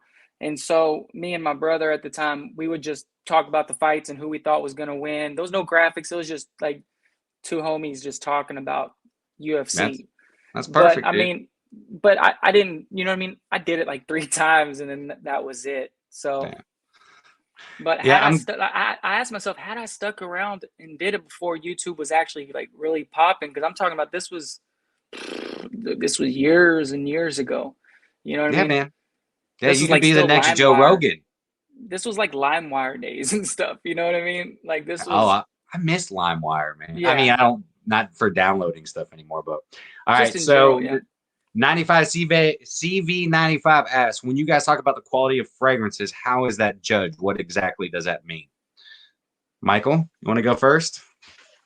Well, that depends on people. Like taste. Like some people, they're very thrown off by aroma chemicals. Like I know, for example, Cuddles, he doesn't like a lot of fragrances because all he smells is like aroma chemicals, and people don't like aroma chemicals, for example, or Ambroxan, which can cause you a headache. There's certain fragrances that make you sneeze that might be attributed to low quality.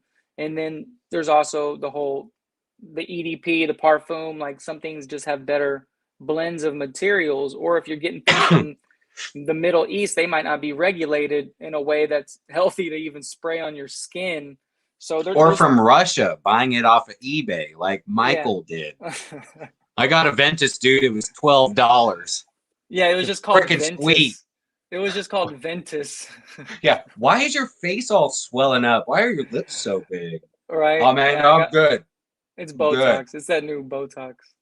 It's my Trump face. Anyways. Yeah. So For yeah, me, I would say quality of fragrance.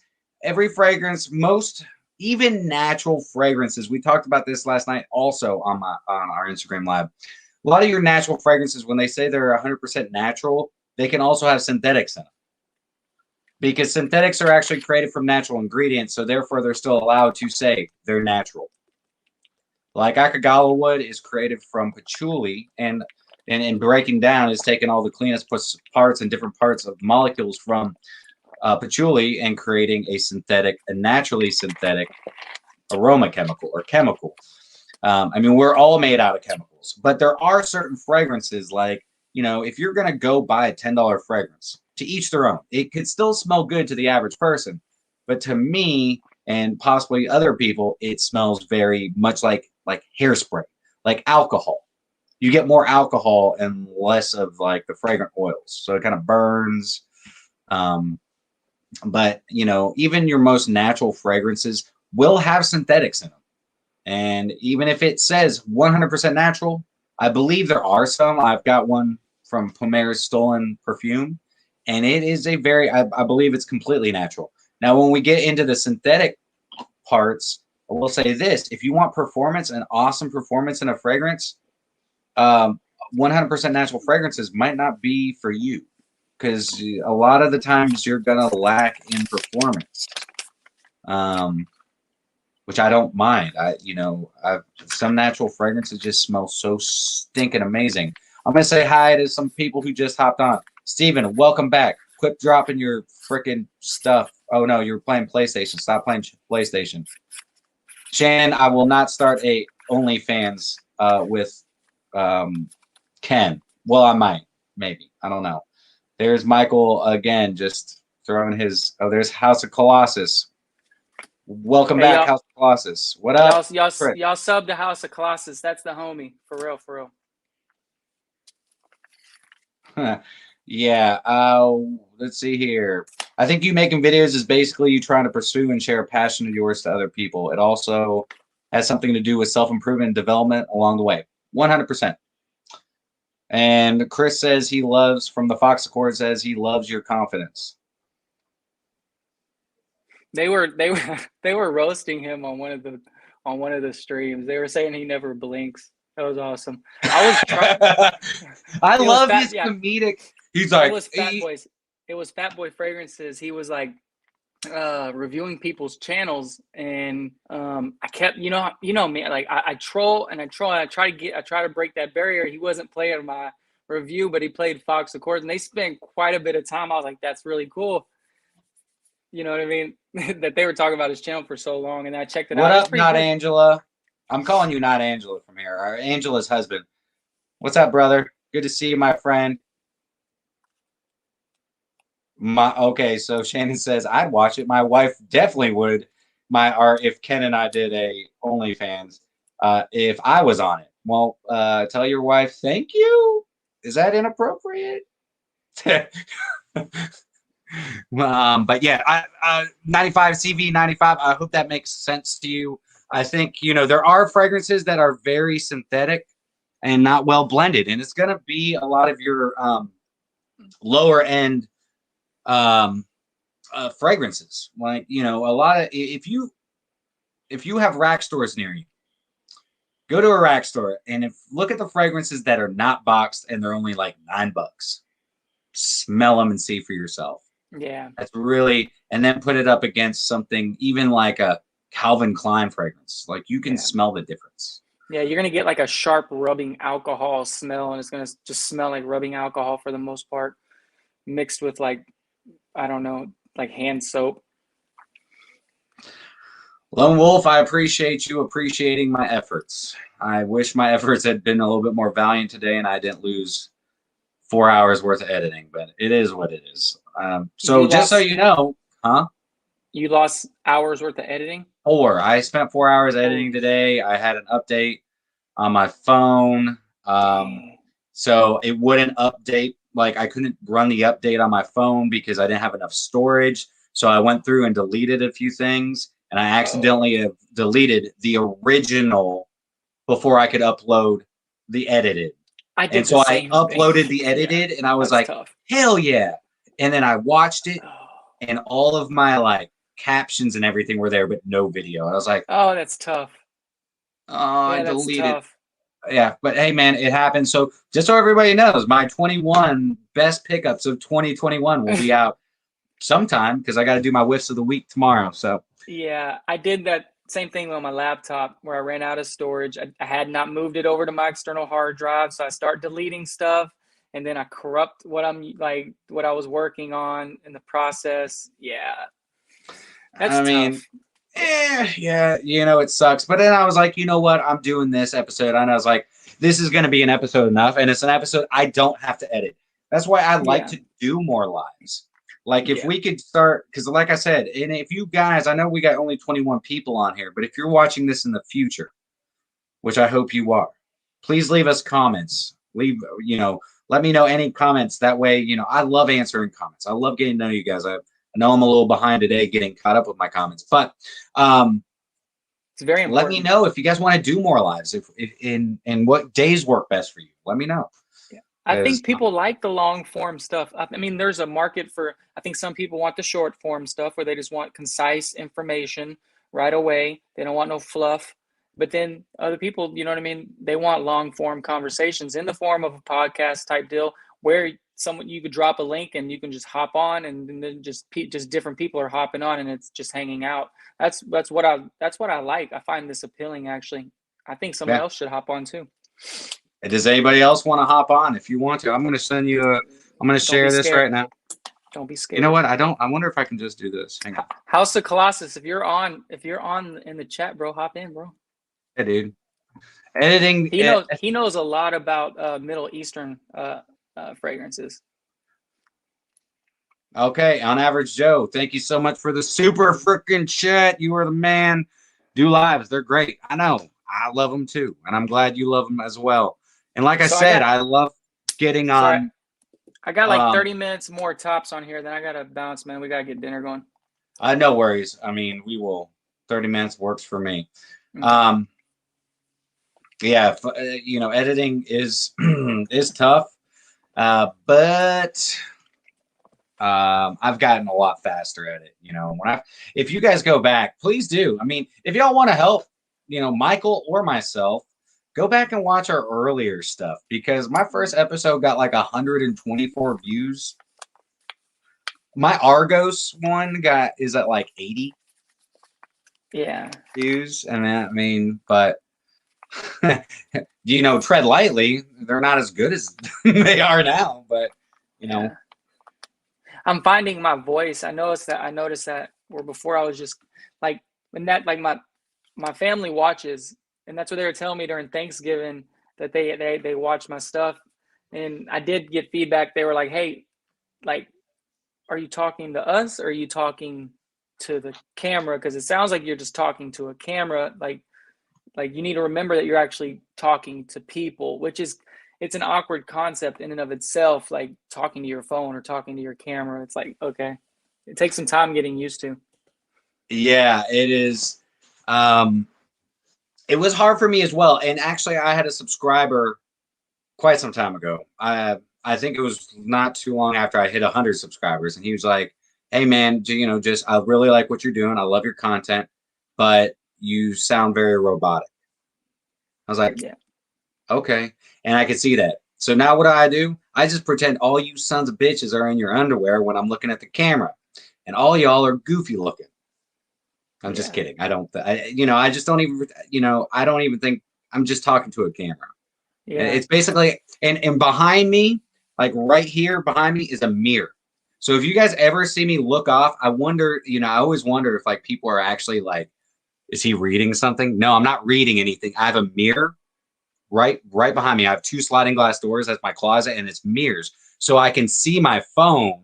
I can see my screen. So if I look, I make sure that I'm still, my camera's still recording and in focus. Yeah.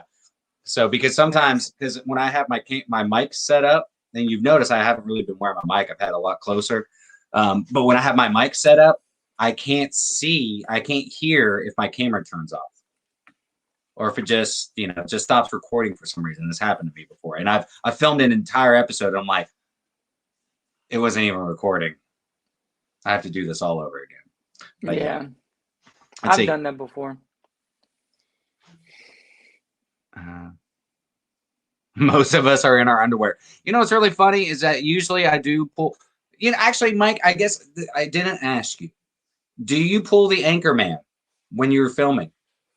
Are you wearing pants? Are you wearing pants when you're filming?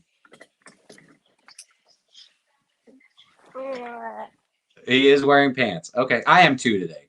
Usually I'm in my PJs, dude. Yeah. I'm like, it's so early in the morning when I start filming. I'm like, I'll just throw on a shirt or a suit top. Like I'm wearing PJ pants. Yeah, I'm wearing pants. It's too cold right now to not be wearing no pants. Oh, whatever, Shannon. I don't look at myself. I have to look at the mirror. I have to pay attention to the camera.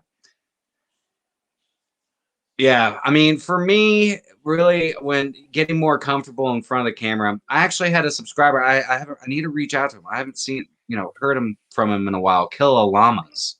His name's Roy. He actually was one of the winners of my 1,000 subscriber giveaway.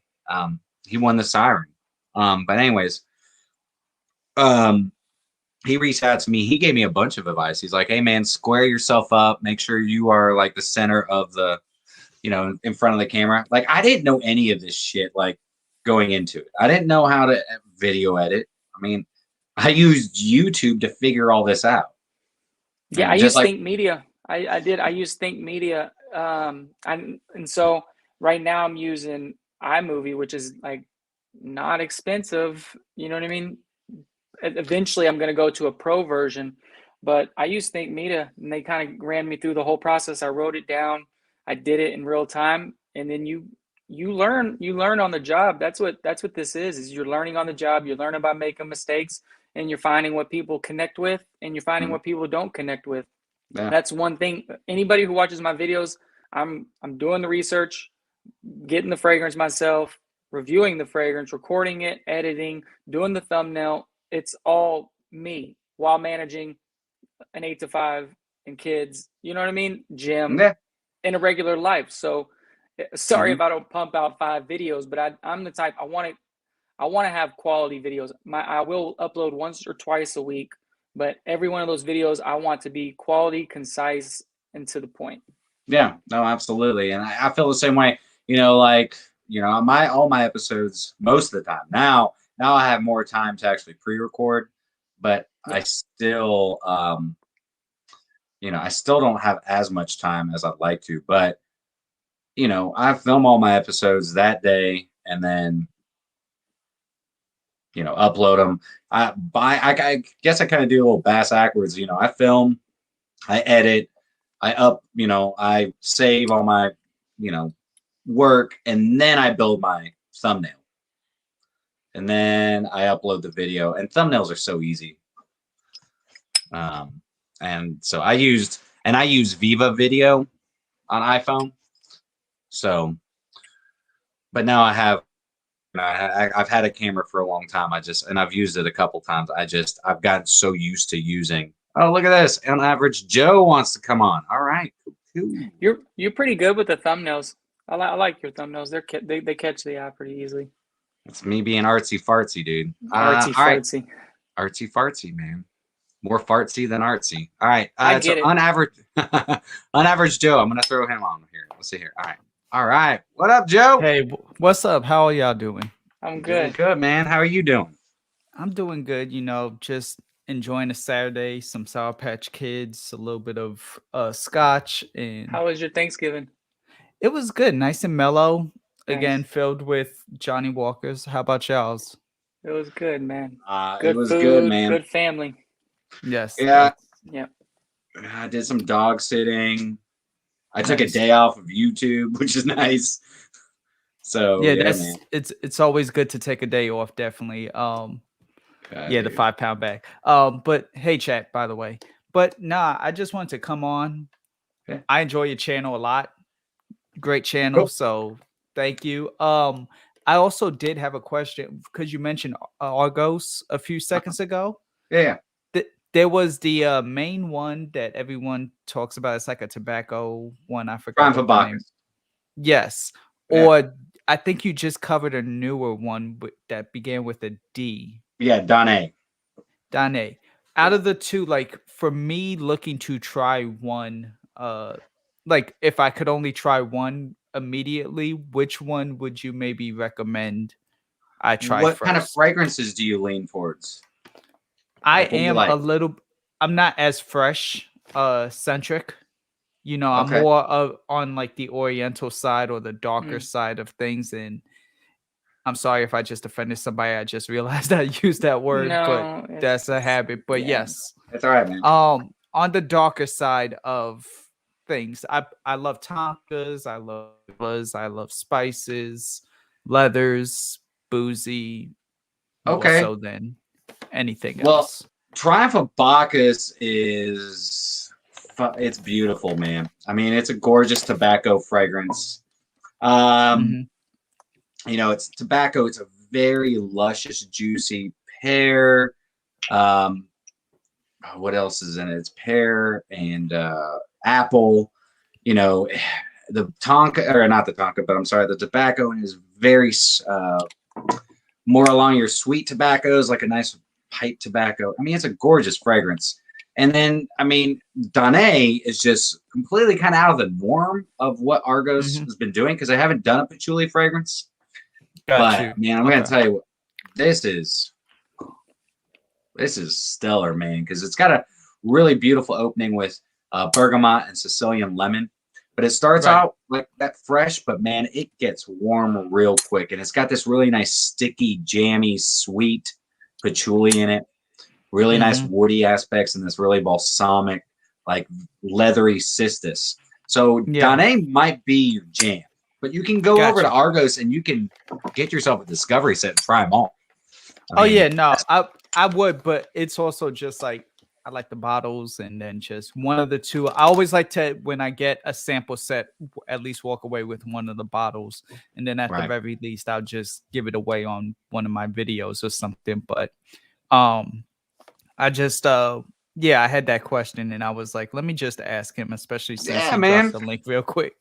You know, Triumph of Bacchus I would say Triumph of Bacchus and Danae are kind of tying it up for like my two favorites. Triumph of Bacchus is just a beautiful, and I use the word sexy lightly, but I mean, it is. It's a sexy fragrance. It is very well put together, very well blended. It's smooth as butter. It's creamy, tobacco, slightly boozy. I mean, it's beautiful, man. I mean, it's like and completely unisex. Like I think I would love to smell it on a woman, you know, but you know, I would say it's unisex, more masculine leaning. And a lot of people compare it to, you know, Mancera's Red Tobacco, which is, you know, one I own. It's a fantastic fragrance, but Red Tobacco is much harsher for quite some time than Triumph of Bacchus. Triumph of Bacchus is literally like the luxury version of Red Tobacco. But yeah. Ken, it was good to see you, brother. Keep doing your thing, Mike and Brian. All right, we will. But yeah, man. So do you have a channel, right? I do have a channel. It's basically this, but it has an in the so it's an unaverage Joe instead of just unaverage Joe. That's right. I see him in he's in all the live streams. Like he's a consistently one of those consistent people that are in there. Yeah. I see him in there a lot. I see Unaverage Joe a lot. I see Time to Musk up a lot. Yoshi's always in there. There's a few of us that are consistently in the live streams. I've been around for a very long time, technically speak. I've been around since like Chad from A Gentleman's Journey. I love Chad. Him and I literally started at this maybe like a month apart. He started like a month before me. I've just been on like a few hiatuses. My sister is a professional dancer. Like she does music videos and not sure if y'all are familiar with the show Dance Moms, but that's like kind of sort of what she does, not for them, but just in her life of competitive dancing. So like for a while, until she just now turned 18, so now she's old enough to do her own thing. But prior to that, I kind of had, it was tough for me to like make the videos and put the quality out the way I wanted to while still balancing that. So I just kind of took a few years back, but I've been around for a minute, and I always loved this interaction and the fact that like live streams now are a thing. Yeah, just makes it so much easier, so much better to do. So I mean, it's definitely going to be a huge thing come up in 2022 and for YouTube, and that's why I not just I like doing live streams. I like this interaction. I like meeting new people like yourself, and finally getting to meet Mike. You know, I would love to be able, down the road we start. I mean, I know that this, these live streams will start gaining a lot more traction. Because I believe in myself, and I believe in this channel, and I believe in everybody that comes on here. And, I think it's going to be a lot of fun. And God, that's good. Dude, maybe I'll get Jeremy Fragrance on here one day.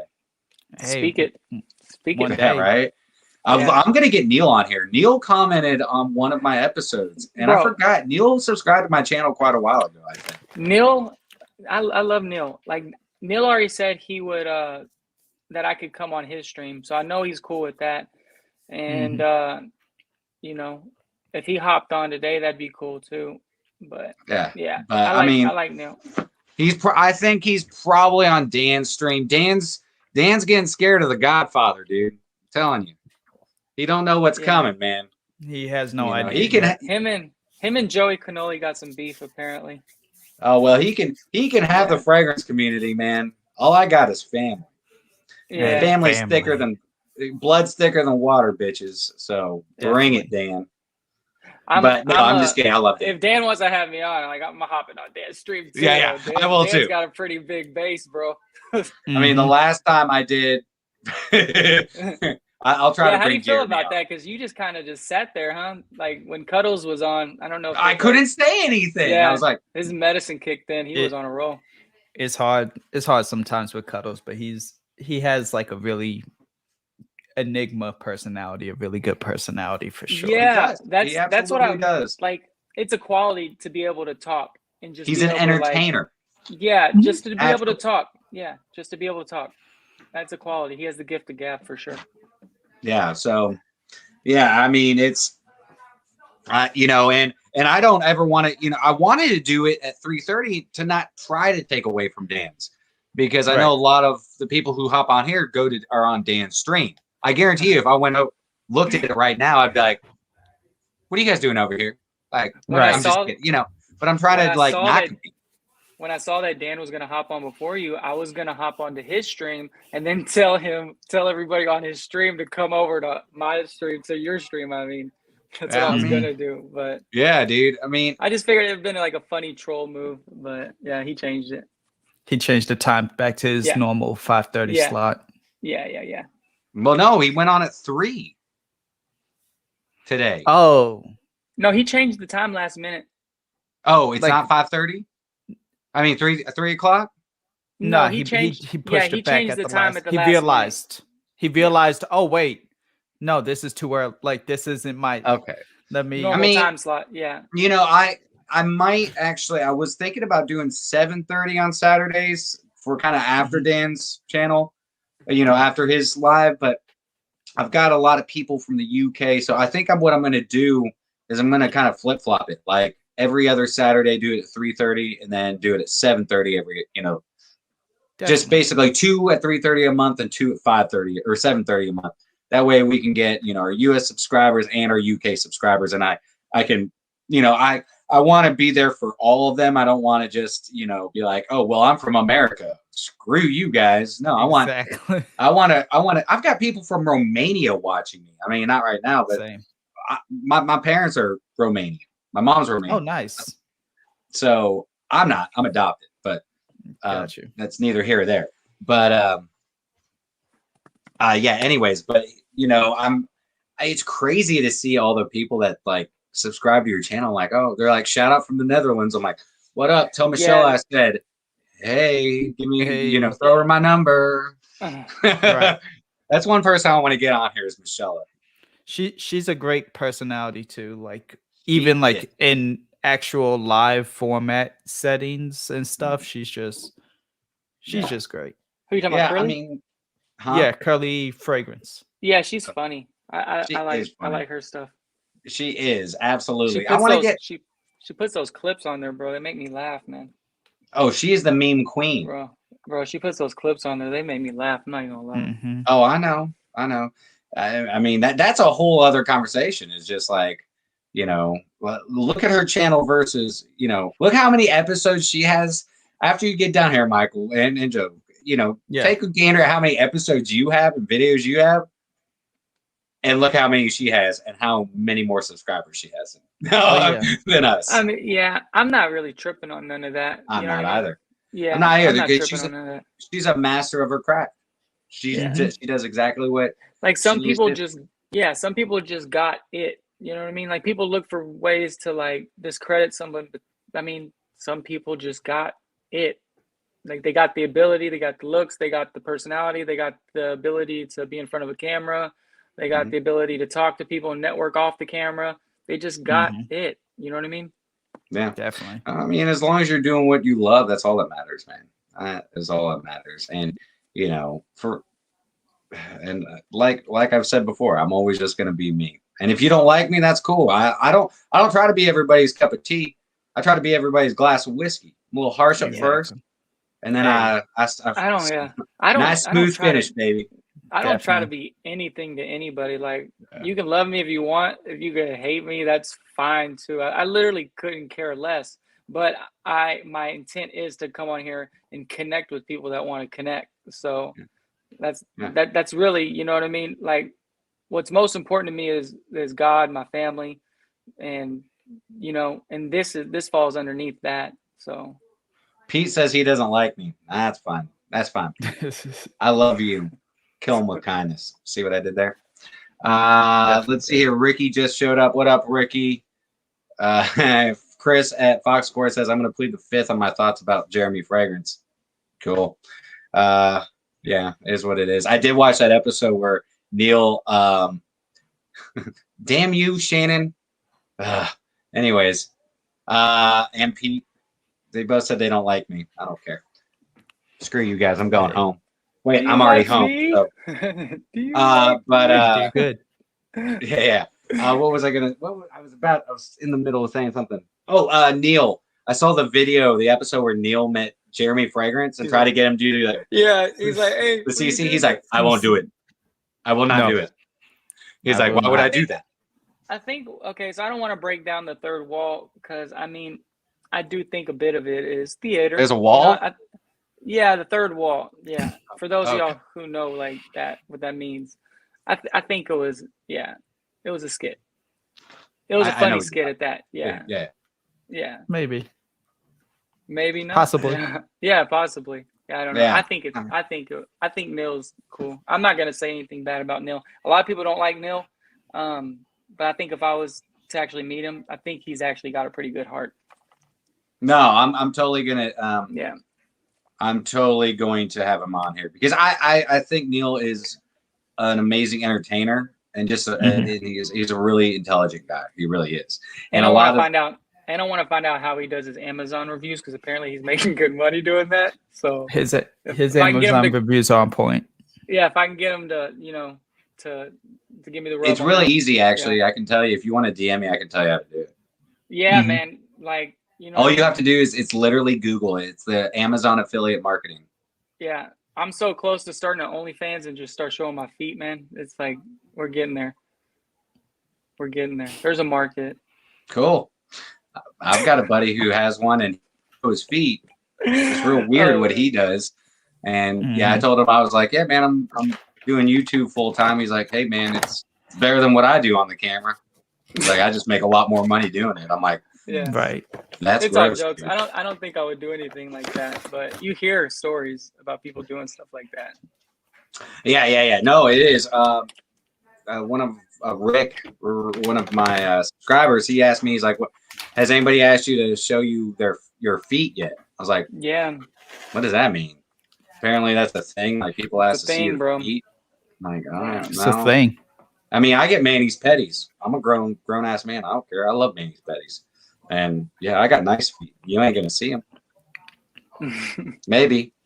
Make it a mystery. $100 right now, super chat. Yeah, someone leave my feet. I was just about to say that. If someone leaves $100 super chat, I will play for $150. I will pull that guitar off the wall right now and play Bohemian Rhapsody.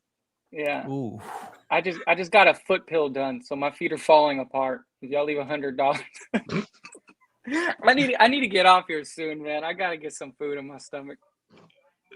Okay, Chris, where's $100? Man, everybody's talking about OnlyFans.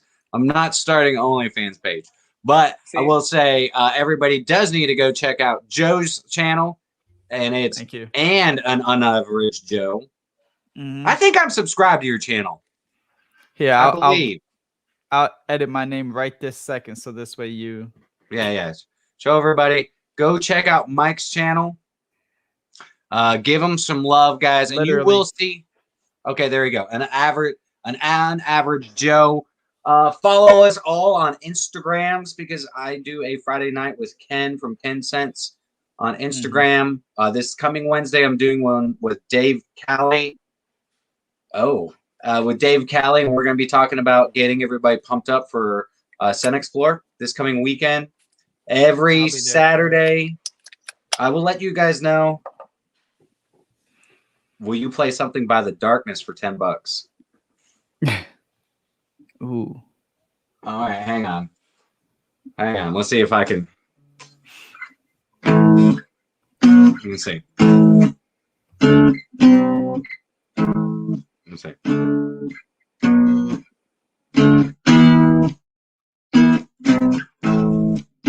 I got to remember how to play it.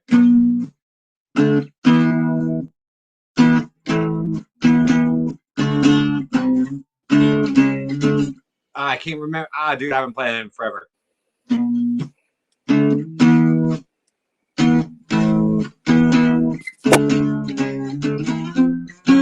Anyways, I haven't played that song in forever. But yes, that's the best I'm going to get for Darkness. It wasn't worth $10. I believe in a thing called love. But hey, yes, Brian, anyways, so every Saturday. I just got a call, and so now I can't hear y'all. So I'm going to dip. I love you. Thank you for having me on. I really appreciate see you, Mike. You're a good ambassador. It's good to meet you, an average Joe. It's good to meet you. Thank you. Shout out to House of Colossus. Shout out to Mike with the Fragrance Wardrobe. Shout out to Tyler with Simply Scents. Shout out to Miami Cuddle. Shout out to Dan, the worldwide leader of the fragrance community. Shout out to Brian, the godfather of the fragrance family. And I love y'all. Y'all subscribe to my channel. It's been a pleasure. Thank y'all so much. I'm going to go eat tortilla soup. Sorry, Shannon. That's close enough. Dude, you don't have to worry about that $10. But yeah, man. Well, cool. Thank you for having me, though. It was good to meet you in person. Yeah, you as well. And your name's Joe, correct?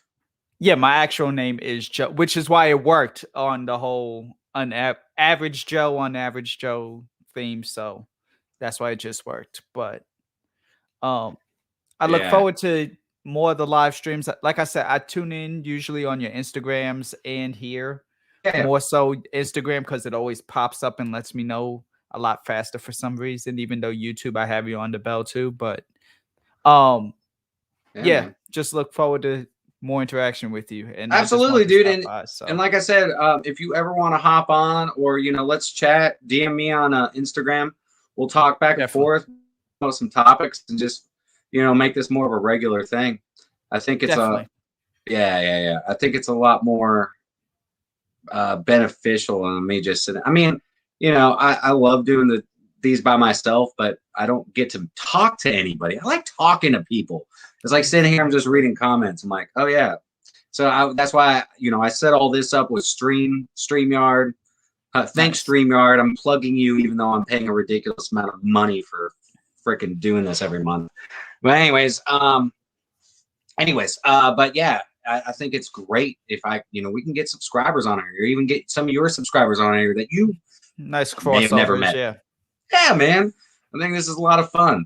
Absolutely. Definitely. But yeah, Do you guys have any more questions, comments, concerns? Anything you'd like to talk about before we hop off here? We've been going. Steven, damn it. Thanks for the Close darkness effort. The conversion rate should make this around $10, I think. Don't worry about it, man. You are good. I appreciate you. I haven't played the darkness in forever, and I don't even remember if that's how you play it. So whatever.